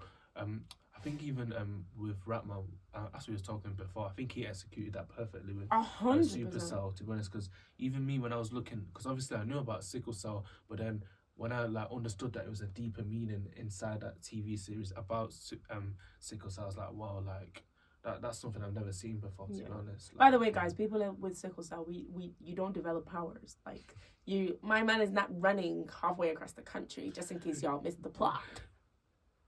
Nah, I don't think about that stuff. I think you never know. People are really naive nowadays. I think it's like empowerment, to be honest. Like, no, it is, because it is like sickle cell almost is like it is like a hidden superpower. Like you're going through so much more than what meets the eye, and to even have the strength to deal with what you're dealing with, like it is a superpower, 100%, and they deserve all the props. But the naivety of today, like I can't even say of today's generation, because even people my age, your age, and above, common sense isn't common. So sometimes you have to just even put it out there that like people aren't running marathons with sickle cell and doing them in 0.02 seconds. By the way. Okay, great. Glad we cleared that up. Okay, so I wanted to ask you, if you had a movie about your life, what would the movie be called? If I had a movie about my life, some of y'all would be cooked. Y'all would be finished. Swear. Y'all would be finished. Past relationships, they'd be finished. Y'all would be executed. What's the age rating on your movie? Age rating. It can't be a PG. That's can't dark. No, it's very dark. It can't be a PG. You don't lie. Now you're probably looking at like, is it 15? Yeah. Okay, you're probably looking at 15. 50's that's normal still. Like as in like, they could watch. Should they be watching it? Probably not, but they could. Like they'd get a blind with parental guidance, obviously. Do you know what I mean? Like it'd more be a that. Just because there's some. Times have been dark, guys. Times have been dark. We've all been there. Obviously, I can't speak about it, but yeah. So what would your movie be called though? Oh, that is such a hard question. I feel like I'd have to make it sound so light-hearted. It would be like Mix Up Madness or something like that. Life's just been mad. Mix Up a Madness to be like to be perfectly honest, mix up and madness. Like in amazing ways, don't get it twisted. Like I've had some very surreal moments, but also like don't be naive to believe that everything you see on social media about somebody is true. Like we've all gone through, like we've all got childhood trauma. Do you know what I mean? And we've all been through things that we probably shouldn't have been through, or that, you know, we wouldn't want to pass certain things that we've been through onto our kids or whatever. I think like I can take the good with the bad and also say that my life has been a whole bag of mix up, but for the better and for the worse. Yeah, you know what I mean? Yeah. What famous actor would you say should act like your film though? I wouldn't have anybody else play me but me. Is it? Yeah. I if am you could that pick confident one, though, though. if you could pick one though, if you could pick one. If I could get anyone to play me, it'd be Yeah. Viola Davis. If you know her, it's from How to Get Away with Murder. Okay. What? Why exactly? Why exactly? Her caliber of acting, I just think she's amazing. Like she can even deliver something so monotone, and it be powerful. Yeah. I don't know. I think she is a very underrated actor because a lot of people do know her from How to Get Away with Murder, but there's so many other things that she's been in that she's excelled in. Like again, I think she's amazing. That's good. That's good. So yeah, I wanted to move on to the next segment. Obviously, people are asking since we got an actress. Yeah. So I'm trying to see. You need to like think of like a type of scene that we should act together. Yeah. And then maybe you give me like a role to act, and then you also act it, and let's see if we can execute it. Oh my gosh, pressure much. Pressure for me, for you're gonna smoke me. It's so generic, but you gotta make it spicy. Okay, you're my boyfriend. I'm your girlfriend. You have caught me cheating though. Let's not too much on the gender roles because I know you're expecting me to say that I caught him, but it happens the other way around. Ladies, accountability. Of course. Accountability now. Not too much on the Black Kings. No, I'm joking. But you've caught me cheating. Mm-hmm. I'm manipulating you. Like I'm manipulating my way out of it as females do because that's not gonna happen though, is it? Like, that's what you think. Alright? Roll the tapes, alright? Okay, cool. What did they say? 3, 2, 1, action. Action. So, man, I've just caught you. Yo, what the I don't wanna swear. In fact, let's start again. 3, 2, 1, action. He jammed. Yo, what the hell are you doing, bro? Why are you on your phone? Why are you on your phone? I literally caught you cheating. What are you doing? Caught me cheating how? Bro, you're literally on all fours cheating. What shit? Next man. The next man. First of all, have a little bit of respect because we're never doing that.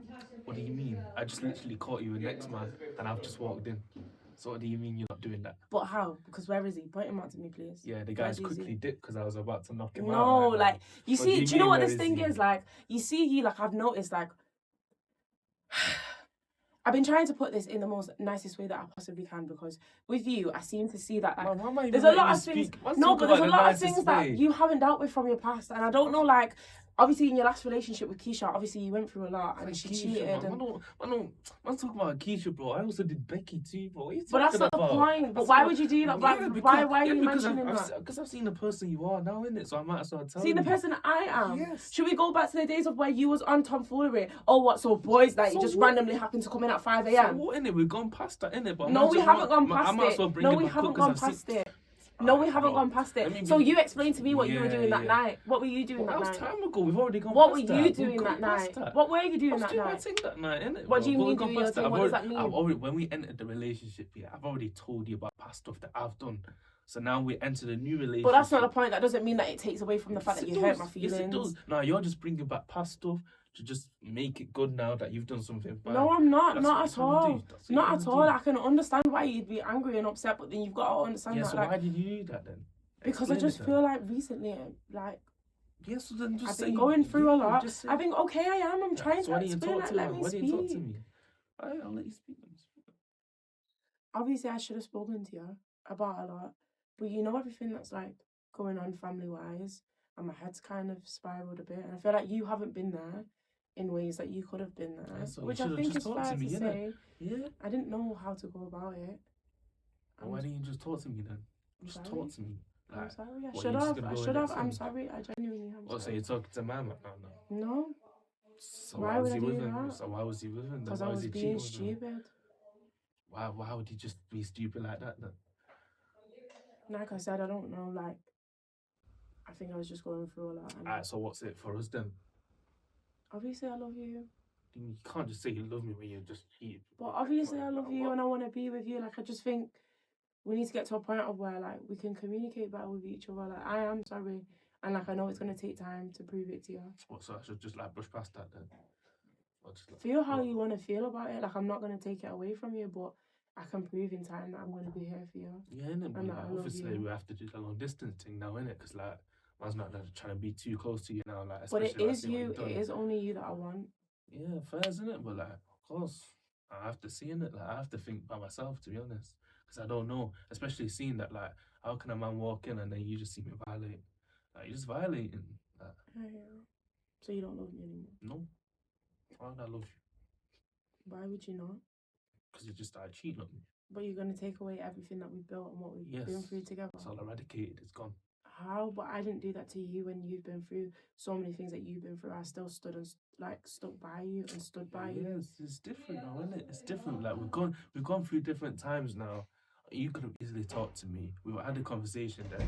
You can't just bring up past stuff that I've done just because you've just done something in the future. Like, can't do that. Unfortunately, I'm sorry, innit? Like, maybe I'll see in it. I'll sleep on it. Yes, but please now, do. Like, I'll give you space. For now, innit? Like, obviously, I'll give you the space that you need because that's fair enough. But, like, I do love you and I will do anything to prove it. First. Cook. And seeing. What, do you think I did well, though? You did do well. That was my first time acting, you know. You did do well. But do you see how I low-key got myself out of that situation now? Nah, we went from being fuming to I'll sleep on it. Okay. Sleep on it. Sleep on it. I'm just trying to think about it, didn't it? Yo, so any acting people, yeah, agencies, yeah, get at me, bro. No, guy, sign him. I want to sign him quick and sharp. Maybe a little short film, you know, like I'd love to do that. Kendrick. How many times did I call your name? Kendrick. Oh. Okay. Listen, and let me just even say to all of yous that we're doing Kendrick supporter bashing. When Drake now decided he was gonna come back on the scene with P&D, a lot of y'all were quiet. I was hearing crickets. Oh, so you don't rate Kendrick? You don't rate Kendrick? It's not as if I don't rate him. Do your thing. Yeah. Be a hater. Nah, but like, I feel like that Super Bowl performance that he did, yeah. Of course, I don't listen to Kendrick like that, but when I like listen to the deeper breakdown of it, you know, about like the American history, Uncle Sam thing, I was like, all right, this is actually hard. Even though the guy's like kind of rapping a bit too, you know, weirdly, but you could tell he had a deeper meaning than any other rapper. I hear it. But when you look at other people who were at the Super Bowl, I think even Kai Cenat did a stream. Yeah. And he's literally talking about like crickets throughout so many things. Yeah. Nah. I don't know still. I don't know. But I wasn't there. He said the thing about I did noises, isn't it? Like that. Yeah. Do you know what I mean? But I think like, again, I don't know. I think your representation, your presentation of yourself. Sorry, I'm jamming so hard right now. Goodness. I'm still thinking about this cheating scene. That's why it's touching me. Nah, I wonder.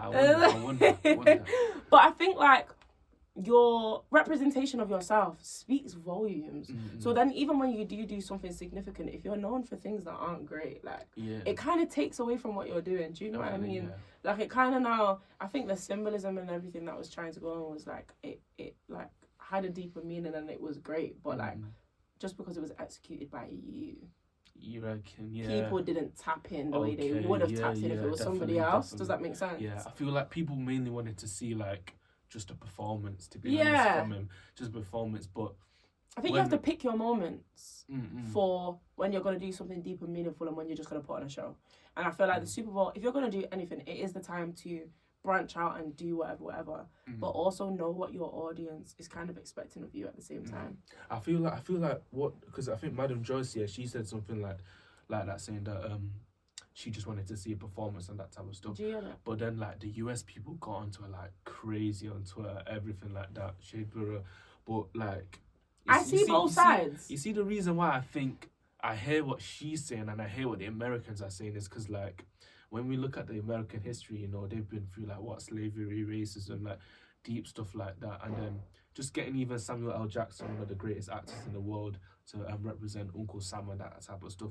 Like, it's obvious that Kendrick was thinking, alright, we're at the Super Bowl, yeah, but this is surely the biggest stage. Yeah, like let me level up. Like, and I can understand the motives behind it, but then again, I think when you're trying to execute something, execute it in a way of like, you know, your demographic of who you're executing it to. Like the Super Bowl is a very big thing, but people who lock in who are Kendrick Lamar fans, like that's completely different. Versus me, I don't listen to his music. That's true. So but I know so much controversy about you. So even seeing the Super Bowl thing, like it kind of took away from the element of what you were trying to do, because I know all the controversy that like circles you. Do you know what I mean? It kind of like, it could have been a smash. It just wasn't. Yeah, it fell a little bit short for me. What do you think about like the hits on Drake during the performance and that, where he brought out Scissor and Serena Williams? Not too much on my boy Drake. Yeah. But I think people like, do you know what? I think even in today's society, it's so easy to get wrapped up in like what's popping, what's hot, what's did it like. Don't get it twisted. Like the song was a banger. Yeah. It was a banger. Like we can't deny that. It's a good like song still. We can't deny it. I think not like because it's the only song I actually like from Kendrick. Yeah, like everything else. Do you know what I mean? It's one of the main things of him that I tapped into. Like I can't deny it. I can't sit here and say that I didn't play it, because I played it. I played it multiple times. I listened to it. I did. But when you're looking at the caliber of Drake, like even in the music scene, like historically, what do you mean? What do you mean? He's clear. He's gone. He's gone. Like, you are smoking Pepsi to even believe that, like, Kendrick really touched Drake in any sense of the word. Like, what? Yo, smoking Pepsi's a new one. I've not heard that. Pepsi. Smoking Pepsi, that's a different one. Smoking Pepsi, it has to be. Because he didn't even... Don't get it twisted, he done some damage. But, like, Drake, again, like, I'm not going to lie, he could have come harder with his album that he dropped with P&D. I was very upset. Is it? Yeah. I was hearing people saying... Like thinking this ain't even the type of who was it? Was it P&D or Drake saying that this music wasn't like for you to listen in the car? He's saying it's always like sex music or something like that. I kind of hear the vibe. I think what it is being a Drake fan and being a P&D fan. I expected so much more. Yeah. Of like, if you're gonna, it should have been more of a collab. Like this felt like, where was Party? Where were you?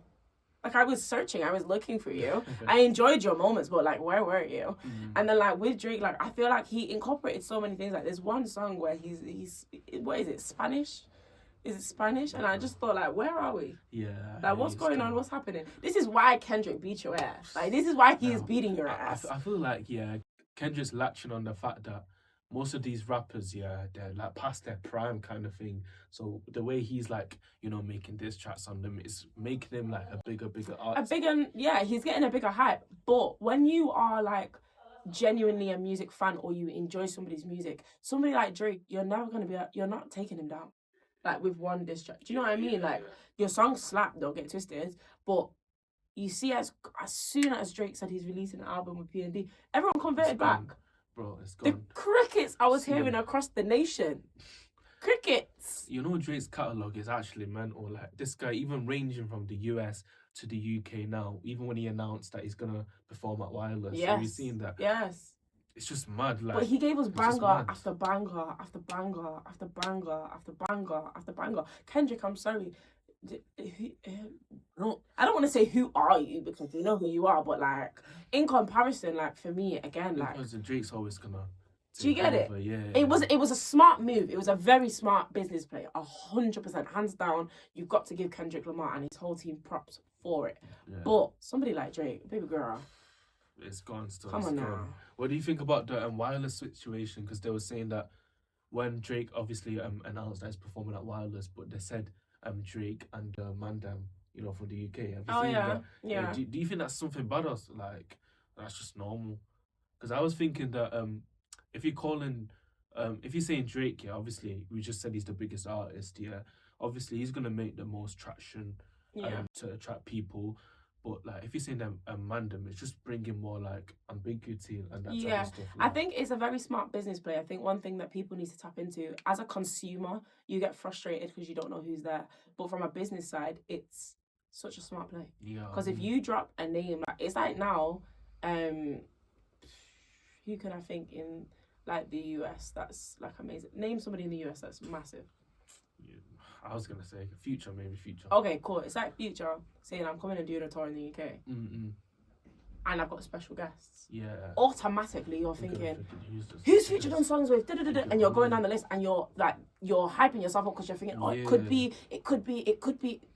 and you're thinking, oh, these people might come. That's basically just what they've done. By saying the MANDEM, it's like you don't know, like the amount of people that have collabed with Drake. You're thinking like, it could be Dave, it could be J Horse, do you get it? It could be Heady One, it could be Gigs. Like there's so we many could even people. be getting P&D. I want to see some good UK. Even I want J Horse there, to be honest. But like, this is what I'm saying. Like, there's so many different people that it could potentially be. So from a marketing and a business point of view, it's so smart. Way, yeah. So smart. Because Wireless sold out in like a couple hours. It's gone. It's gone. Like it sold out in like an hour or something like that. So like. Yeah, exactly. Because I feel like people were saying that, oh, especially because we're from the UK, yeah, how are we gonna allow Drake to disrespect us? I didn't find it like a disrespectful move. I don't think it was. I thought it was just like, you know, to make it like more curious and that type of stuff. Yeah, I think it's been done as like a marketing perspective, but naturally as your everyday consumer, you automatically go to the artist because you're seeing it as an artist move. You're not seeing it as a business move, and all the people outside of Drake who have made this a thing, because like we'll never know who's behind the scenes of whatever. So the natural hate goes towards Drake or what he's doing or what's been said. Do you know what I mean? Literally, yeah. Will you be at Wireless this year? Do you know, I'm not a festival girly. Yeah, I hear that. So people are saying that this year is going to the be... tents, people are going to say mosh pits this year is going to be flipping mental. Yeah, but listen, like, even to me, I'm so sorry, guys. Mosh pits, are you 12? Are you 12? Can you not just enjoy the music? Mosh pits. But can you not just enjoy the music? Like, why are we jumping? It's even like, don't even get me mad, just to even touch on it. Festival of Praise this year was amazing. Glory be to God. Why am I saying mosh pits? Are we not praising the Lord? Mosh pits at Festival of Praise. We're not praising the Lord. Oh. As in William McDowell was there. No. We're praising the Lord. And you're doing a mosh pit. I can't lie. Some people went to Festival of Praise for wrong reasons, though. It's a motive. It's a motive to people nowadays. Because obviously, I'm Muslim, innit? Yeah. Okay. But then people was asking me, yo, are you going to Festival of Praise? But no, they didn't even say it like that. They said, yo, are you going to FOP? I was like, bro, what's this motive? What's FOP? And I was like, no, it's not motive. Like, the way they say it is as if like, yo, are you going out here? It has. It's become like it's gained a lot of traction. But do you know what? One of the beautiful things about Festival of Praise is like when you strip back so many layers, you do actually see like, although people might go there with unclear intentions, they're leaving with so much more. Does that make sense? And a lot more clarity and things like that. So although I can say I hate the fact that it has become almost a motive and like trending thing to go to Festival of Praise, I can also say there is some good in it, of where like even being a Christian, you'll know like you don't deny anybody into the house of God or anything that's worship related. So even if they're coming there with the intention of it being a motive, they're leaving with knowledge about God. They're leaving being surrounded by worship and prayers and just good energy, which naturally people then take away and go, yeah, I want to go back to FOB. Yeah. Do you know what I mean? Because I saw it on loads of people's stories, that loads of people, and I could tell that, yeah, these people are actually taking the religion very seriously and that. Because when it sometimes comes to Christianity, yeah, I feel like, especially when it comes to the media, people like to play about with it a lot. Christianity is one of the most disrespected religions. It is crazy. Who was it that I now... Cynthia. Girl, I was backing you and Wicked. She has announced that on her performance, she's going to play Jesus. Flip, no. That what? See, that's why I don't sometimes understand. She's a woman as well. Yeah, that doesn't even make sense, because you see with like other religion, for example, Islam, yeah, when it comes to the media back in, if there's anything like that that's bad, Islam, the like community, they'll make sure like they destroy it, like they won't. Bro, if I was to put a burqa on my head and go and dance around the stage, people are looking at me like I'm mad. But you need to tell me somebody can put on one little robe, something, put nails in their hands, attach themselves to a cross, and it's fine and it gets a blind. What? Stop disrespecting my religion. Stop disrespecting my religion. Because I know I've got a load of Christian friends here. They obviously take the religion very seriously. 100%. So like, I'm sometimes thinking to myself, yo, if they take it seriously, then why am I seeing like half of the Christian, like, you know, media not actually pounding on the people who are making? Because I think it's a thing of like, being a lukewarm Christian is such a big concept in today's society. And I can't even hate, because guys, I hear it. Like, I like going to the club. I like drinking. Do you know, I'm also consumed in worldly things, like even down to the music that I listen to. So I understand. But that doesn't mean, there's a certain level of disrespect now. Like, everybody sins, and I get it, but when you're actively going out of your way to destroy certain things of somebody's religion, it's not okay. Yeah. Like, I remember when there was even supposed to be, like, the controversy that was supposed to be on Netflix of a film of where Jesus is gay. What? No. Like, sometimes you don't need to be included in everything, innit? And for me, religion is something that is so sacred, and Christianity is a laughing stock to a lot of people nowadays. That even to say you're a Christian, people are like, okay. Yeah. Do you know what I mean? Like, yeah, it's like it got to a point where like you have to prove that you're a Christian. Like 100%. you have to show people that are you actually being proper with your like religion and that type of stuff. Because when it comes to like you said about the Netflix thing with the inclusivity with the gay, like how are you mixing that with like, religion? It doesn't really make sense to me. When half of you gay people are always like, oh, but I'm gonna go to hell because of this, and you have taken that narrative from the Bible, because ain't nobody told you that. But like, people have taken bits and pieces that they think suits this narrative, but now you're trying to flip it, and I think it almost becomes a thing of like, if there was a film about Allah being gay, Astaghfirullah, man. Astaghfirullah. The whole Islam the world community would crumble. Like, will go it would. mad. Do you get it? Go Like, berserk. it would be. But then I'm saying, mad. like, that's what I'm saying. Like, within Christianity, things are more like a blag. It's like a cheapskate way out. Like, it's like, oh, I can kind of get away with it, so let me do it. And I feel like as a Christian community, like, we also need to do better, because like, what do you mean? Like, we're letting people shame our God, religion, do you know what I mean? And our religion, what we supposedly believe for, and where we believe, like, we're not doing justice to what we believe in by not speaking up. So I think like I've got to a point of where things that are controversial, I try to stay out of. Naturally, even trying to build a portfolio as an actor, but there's certain things you have to speak up on about, because like now when it comes to the disrespect of like, I think even in was it Sam Smith? I think it might have been Sam Smith's performance, where he even had like thorns on his head, and like it became a laughing stock. And I just thought, like, come on now. People taking it as a joke, It's see with me, because I'm obviously because as I said, I'm a Muslim, but I'm also close with all religious people. Yes. Yeah, like one of my closest friends, he's a Christian, but he takes the religion seriously.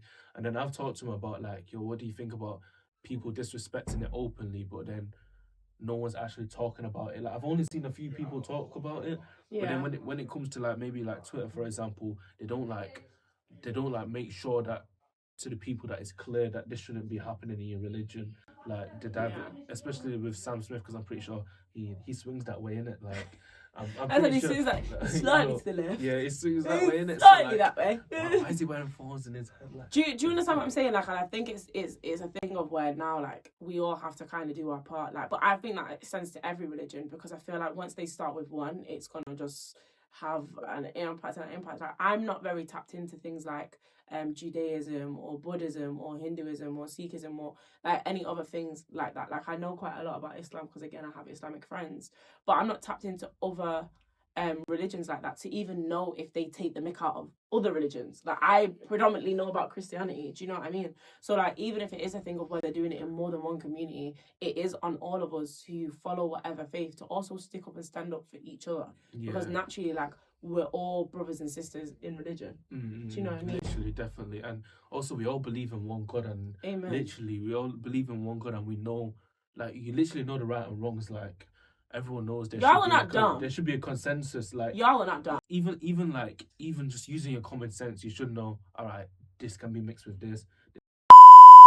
Also about the religious stuff. Did you also see about like this imam in South Africa? I didn't know. It was on Twitter. So basically, this imam, he came out as gay in like 1996 or something like that. Okay. And he's obviously died just recently. But then people was just trying to like make it like an Islamophobia attack, saying that, oh, like the Muslims are that type of stuff. But how did he die? And he got shot in the car. By some, we don't know if it was a Muslim or not, to be honest. But then that's also the thing that we, he's talking about like Sam Smith, blurred lines between religion. Like, obviously, if you're gay and I think one thing that people don't understand is boundaries within certain things. Like, I would never sit here and make a mockery of anything, because I understand that to have something made a mockery of that is close to you, you're obviously going to take personally. Now, I'm not excusing anybody dying.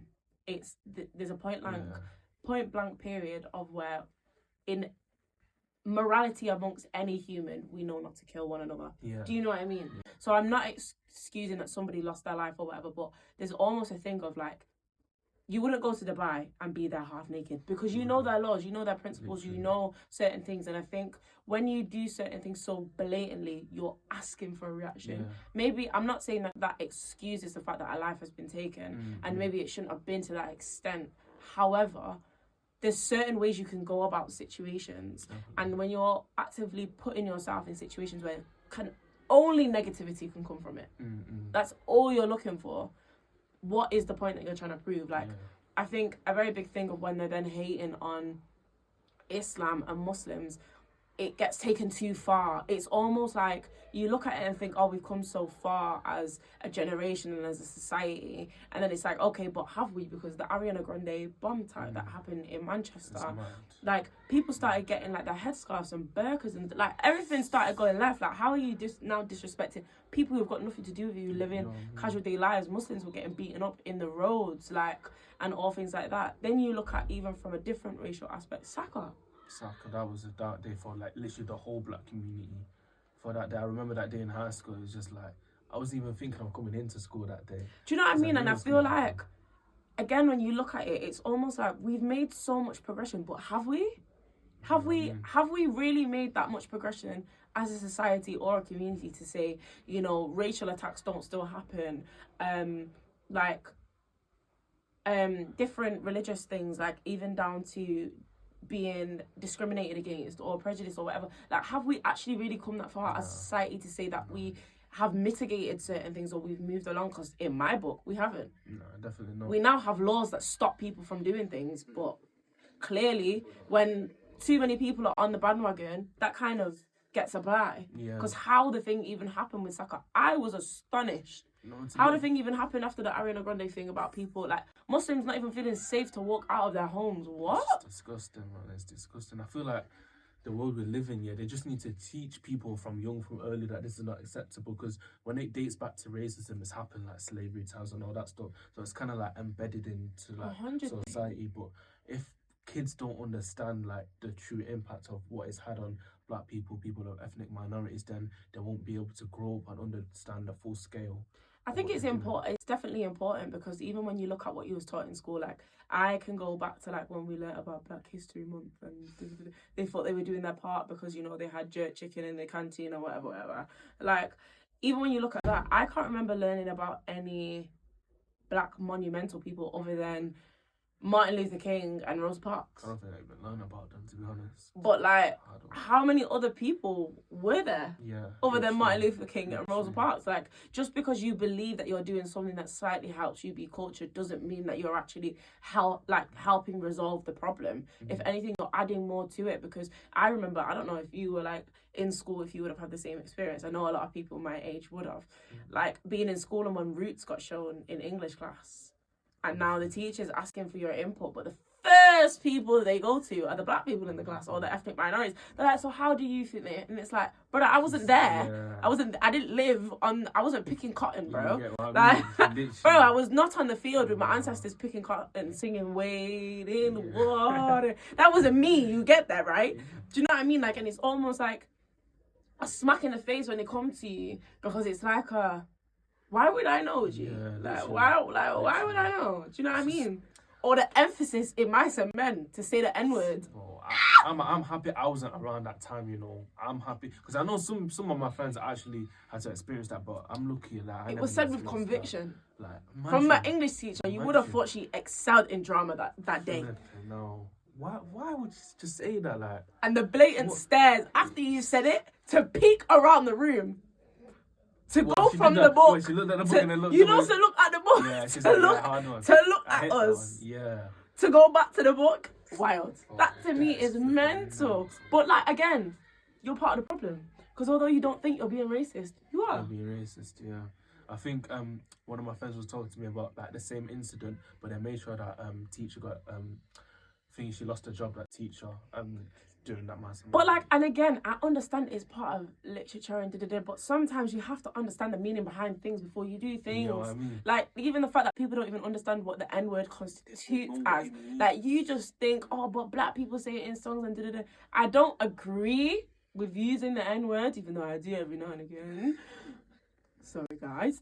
I don't agree with it, but at the same time, like, it's almost, and black people have also tried to take something back and empower it. And I see the spin-off of, like, almost you used it to try and, you know, diminish my people. And now we use it as a term of endearment. Take that. Yeah. I can see why it's a thing. However, it doesn't take away the fact of what it was built upon. Yeah. And I think black people also still need to acknowledge that as well. Definitely. Like, it constitutes to much more than just you're finding your brother or your brethren or saying it. It has a much deeper meaning. And childlike minds, like even when you was talking about like children being susceptible to things, they're so easily influenced and manipulated into what they see. Teach proper things, man. Exactly. Financial stuff, like you were saying. Hello. Taxes, mortgage payments, you know, like even down to like government schemes. Like, I don't even think there's people who knew how to apply. Like, I was even shocked when I was going to uni and having to like, how does like things on UCAS work and how does student finance work or Like, you're not taught important things, but you want to teach kids about man and man relationships and woman relationships and same sex and Like, let's concentrate. Concentrate is the key word for 2025 that we need to take away. Concentrate. Because kids are not learning what they should be learning. You know I mean? Literally. Obviously, yeah, everything's happening in America now recently. So it's popping off. You've probably seen Kanye, some people's goats. I know, you know, my friends who are watching this year, this guy cannot be a goat no more. To be honest, he cannot. Kanye West.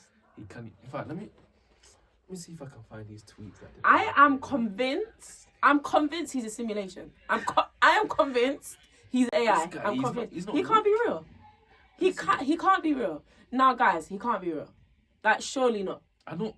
To be honest, yeah, because when I was talking to my friends about it in class, yeah, they was like, "Oh, do you see that Kanye West tweet about the Nazi thing?" And I was like, "What are you talking about?" I saw Kanye West tweet about P Diddy free P Diddy. Like, this guy said so much stuff. Like, I don't understand the guy. Like, now I know the bangers were produced. Yeah, I know the bangers were produced, but we can't support the nonsense now. We can't take it away. You can't disassociate the music to the artist, and you can't disassociate the music to the producers and whatever. It's the same thing with R. Kelly. Listen, you think family cookouts used to go down to step in the name of Are you mad? It was hard, but like, are you mad? I feel like people have to see that, okay, the artist can be hard, but as a person, if they're not good, you just have to... No, there's certain things you cannot excuse. Paedophilia, you cannot excuse. Being a rapist, you cannot excuse. Being a murderer, you cannot excuse. Do you know, there's so many concepts that, like, just because you make music on your name like that, we're not excusing you, bro. Exactly. She was 10. Or even in P. Diddy's situation, he was 10. Like, leave it alone, like, bro. P. Diddy, please. So, like, what makes Kanye say free P. Diddy? Like, bro, why did he say... And apparently he's selling merchandise too. Of like free P Diddy or something like Puff Daddy or something like that. I'm telling you, he's smoking like, Pepsi. The guy, he's smoking Pepsi, bro. He is like, how can a man do that? Like, I saw this video saying that, oh, Kanye West is just like detached from the world and that type of stuff. Because I feel like mostly it's these Americans, yeah, when they get to like a position of clout and something like that, they just don't understand. Like, I don't even think it is that. Do you know what? I think it is based upon what you believe. But again, going back to the conversation of religion, like, I think sometimes you have to look at, like, this is not somebody who's in their right frame of mind. Why? What have you been targeted? What entities are within you for you to say such treacherous things? Because common sense, like, even common sense has your head, like, as a celebrity, like, you'll think there's a potential I can get cancelled for this. Like, common sense. Exactly. I'm pretty sure we're surpassed that point. Everything's gone for him now, though. Like, Balenciaga, Adidas... Like, everything that Kanye actually had partnership with. But even the nonsense with his wife and the Grammy thing, I flipping on. Like, is it crack cocaine or heroin? I need to know which one it is, because it's got to be all three mixed in a pot and you smoked it. You know them and their partners in crime, because both of them, they're not. The logic isn't logicking. They're both not good in there. The logic isn't logicking. Apparently, they wasn't even invited, you know, to the Grammys. They just, I mean, She was just pulled naked. up- She was basically naked. She just pulled up like that, like. Hi, I And had then my just hands on left. my head like this, I going, was like, Kanye, what? I was Kanye. like, what? Kanye. You gave us Yeezy, Kanye. He gave us. I don't know. Like, apparently when The I phone think- runners had to get dashed. They had no, to go. I think it got to this. You know the situation where Kim Kardashian, the whole divorce thing. I think that's why he lost it. Like, No, I think he he was He lost losing it it before. before then. I think he was losing it before then. But I genuinely believe, and people might call me mad, I believe he's a simulation. nah, it probably is. He can't be a Probably real is. brother. Like, some people are just AI. Like, No, he just- can't be a real brother it's now. programmed now. Do you know, like, when you see, like, all these things about where people are like, oh, but they're a reptile. And Yeah. da-da-da. I believe he's a simulation because this can't be real. He needs to wrap it up. Someone needs to tell Kanye, wrap it up. No, that's the thing. No one can actually tell him nothing now because I've seen videos of this guy. He's just surrounded around people who are like yes men. They're just like everything that he But your does. digital footprint is so important. Like, whether you're a celebrity or not, your digital footprint is so important. And now you have started this nonsense. You can't backtrack. What do you mean free P. Diddy? Free who? Oh, there's videos Free of who? this guy. You should have doing been screaming defenses. free Malcolm X. That's what you should have been saying. Exactly. But free who? Well, I think he just wants clout, and he doesn't care what type of clout it is. Negative Clearly. or positive. 'cause he's Sometimes lost people's it before. heads are that gone though. Yeah, Like, they don't mind what yeah. kind of attention it is, whether it's positive or negative. It's the same thing that you see about like people who like now do you know that girl who like she doesn't sell her body? To say sell her body is crazy. But like there's bare man that are just Oh, I know you in the UK. Yeah, I know Do you're you talking get it? about. Yeah, I'm yeah, trying yeah, to be yeah, very yeah, vague. yeah. But like bare man are just doing their thing Yeah, like one after another after literally, another yeah. after, and you're making I mean? videos on it like it's almost like it's got to a point of where it's accepted Yeah. and it's normal and it's not normal and Mm. it's not accepted and we're still watching you and we're still very much taking it in because just because you're getting attention doesn't mean it's good attention. You get what I mean? And God literally. forbid your kids. Kanye's I kids. know he's got kids too. Like, imagine they're just growing up watching. Porn off is corrupted. Yeah, I'm I telling feel, you. I She's feel- corrupted. I feel bad for his kids because how can they grow up looking at a father figure like that? Like he's just gone from the perfect. I wouldn't figure wish it upon everyone's my seen. worst enemy. Nah, I really wouldn't. I wouldn't. wouldn't like. Because the nonsense. But then it's even when you look at like again, I think when you get to a certain point, it might go to your head because Stormzy, my brother. Stormzy. Stormzy, man. How many times did I call your Stormzy, name? man. Stormzy. Yo, you see the thing about Stormzy, yeah, about Kiss my teeth. this like Palestine situation, yeah. Stormzy obviously he's done good stuff for like the people, the black community, Yeah, of and all that course. stuff. Like he's a good person, but I feel like with this situation, yeah, he went about it wrongly. To be honest, like, Do you know what? I think it's even less about the ad that people are mad about. Yeah. It's the deleting the tweet. Why? Talk me through it. Hello, Stormzy. I'm talking to you. Talk me through it. I'm waiting. I want to hear the explanation because like it's almost like he could have kind of got a blind with the ads. Don't get it twisted. It's He would have still got do something. you get? bad, He's yeah. like he still would have got negative feedback. Would it have been as harsh? I don't think so. But I think people are well within their rights because Stormzy is somebody like even me personally, I look up to. Yeah, definitely. You're same. Like you're a same. very big influence, Big, even big within the one. black community, just even in community in general, like in society, even for the UK. Like you were doing big things. And even when you come out with such banging and monumental songs like What's it? Saved by Your Grace. Yeah, Saved by Your Grace. Yeah. how do you go from that to McDonald's advert Stormzy? No. He's done so much stuff with the community. You like- weren't saved by the grace. Oh. You I weren't saved by it. because obviously he's done the Cambridge thing, like scholarship stuff. He's done Yeah, KFC yeah. stuff. So I don't get why it came to this situation. He decided, yeah, I'm gonna go for the money. I want to know type how of much money thing, was in the like, contract. because he's obviously initially supported a cause at the beginning, and to be honest, yeah, with a platform like his, he Yeah. has to stick to that. To be honest, Yeah, because 100%. I feel like that's the main reason people are annoyed with these celebrities. Because I see people in the comments be like, "Oh, but at the same time, you're eating McDonald's, you're doing." But people need to realize here, but these celebrities, yeah, they've got a platform. Yeah, that has 100%. impact over people. And you don't have to post something that you know could potentially have bad feedback. Although you're not thinking about it, like even as a celebrity, just even posting a McDonald's meal, like come on now, like you already know the connotations that are associated with it. Yeah. And even for the normal consumer, like we're all gonna consume McDonald's, unfortunately. Like Yeah. well, I say all, but a lot of people are still gonna consume McDonald's. Do you know what I mean? And it is just how the cookie crumbles. But when you've got a platform and a name for yourself, you have to be so careful of what it is that you do. And you have to understand that you are under a microscope of things that you do, so you need to make sure you're using your platform effectively. I think Stormzy just didn't think. I think in this situation, I don't know how much money was on the table because clearly he was trying to get in his bag or whatever. Something ain't paying the bills as to why he did it, clearly. But I think it almost becomes a trending thing. I feel like, again, Black Lives Matter movement. Yeah. We've seen so many celebs post and do this and do that. And then when it kind of wore off, where were you, my guy? Where were you? So I think it's the same thing with a Free Palestine. Like, everyone hopped on it. And now, because it's kind of dwindling for people and it's not spoken about, people are allowing it. It's like the whole genocide thing in Congo. It got a bit of heat. And then it died down again. And then it is one of those things of like, when something's getting mad traction, celebrities believe that they need to hop on it and they need to say something. And naturally you should because of your platform, but then uphold that standard and don't go backwards, because how do you say Free Palestine on Monday and by Wednesday we're doing campaign for McDonald's? That doesn't make sense. Make it make sense, Stormzy, because do you know what? As a mother, I'd say to you, I'm disappointed. Bro, I feel like he needs to clear the lines properly because he also... He needs to do a statement. Yeah, he released a statement, thingy, yesterday, but the statement was kind of like... It didn't say much, to be honest. It was kind of like, I didn't delete the post, or I didn't archive the post or something like that.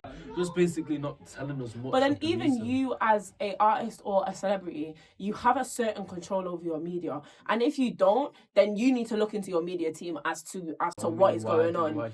Because you can't play past the parcel of blame. Like, the blame falls on you. It is your face that we're seeing in the ad. Exactly. Do you get it? It is you that signed the contract. It's you that got the payment. It's you that did the paperwork. Do you get it? So you automatically are at the front line. And at the end of the day, we don't know your media team to go and blame your media team, because trust me, when they're found, they will be dealt with accordingly and immediately.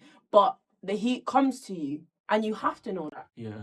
And I feel like, because Stormzy, like, in the past, he's always had a good image, he's always upheld a good image. I feel like with this Palestine situation now, he needs to quickly switch it up because he doesn't want that image. Because slowly it's already going down. I think the money that you even gave from the ad, go and donate it to the cause. Yeah. Let's even just start there. Let's start by making, do you get it? Like, let's start by making wrongs right. And the bare minimum you can do is whatever you made from that, donate it. Donate it, man. Free Palestine, free Congo. Free all the countries. Do you know what? Free everyone. Because at the end of the day, everybody and every country is going through something. Whatever warfare it is, free everybody. And I think a main message that everyone needs to take is be kind, be positive, and try to make a difference in the world, because this world is run by us as a generation nowadays. Like, the concept of social media, we have so much power. What do you mean TikTok was getting banned in the US and we managed to get it reinstated? Us, who sit at home and just scroll for hours, we managed to get it reinstated. Like, sometimes you have to acknowledge the power that we have now as a generation and as a society. Like, we're changing things around. Do you get what I mean? Yeah. And we're making breaking news and headlines for things. So use it in a positive way instead of a negative way, literally. Yeah. Oh, that's a good way to end the podcast. Make sure you like, comment, and subscribe. And yeah, do you want to tell them your socials too? Thank you guys for tuning in. My name is Jaya. I have been very appreciative for everything that you've done for me. Thank you very much. But my socials are Jaya, which is JEYA, McMCK_X.O. And then obviously everything that I do with Next Gen. If you are a creative and want to lock into the scene, the 28th of February I have an event. And for the one that's coming in March, I'll let you know a release date. But it's Next Gen Network. So that is NEX, Gen, GEN, Network, NETWORK. The dyslexia came out, and an underscore at the end of that. But if you guys need anything, give us a shout. And thank you so much for having me. Yeah, thank you for coming on to the podcast. Yeah, and I hope you enjoyed it. Appreciate it. I definitely did. When I get rich, not hood rich. Verified there, need a blue tick. Only thing that I know is music. Man cruising in that whip with a new thing, yo. Like pop with a back, man felt it. Beef in the net, man dealt it. So cold that my guys on fault. See that man 10 toes, can't finish my sentence. I'm tryna get rich, not hood rich. Verified there, need a blue tick. Only thing that I know is music. Man cruising in that whip with a new thing, yo. Like pop with a back, man felt it. Beef in the net, man dealt it. So cold that my guys on fault. See that man 10 toes, can't finish my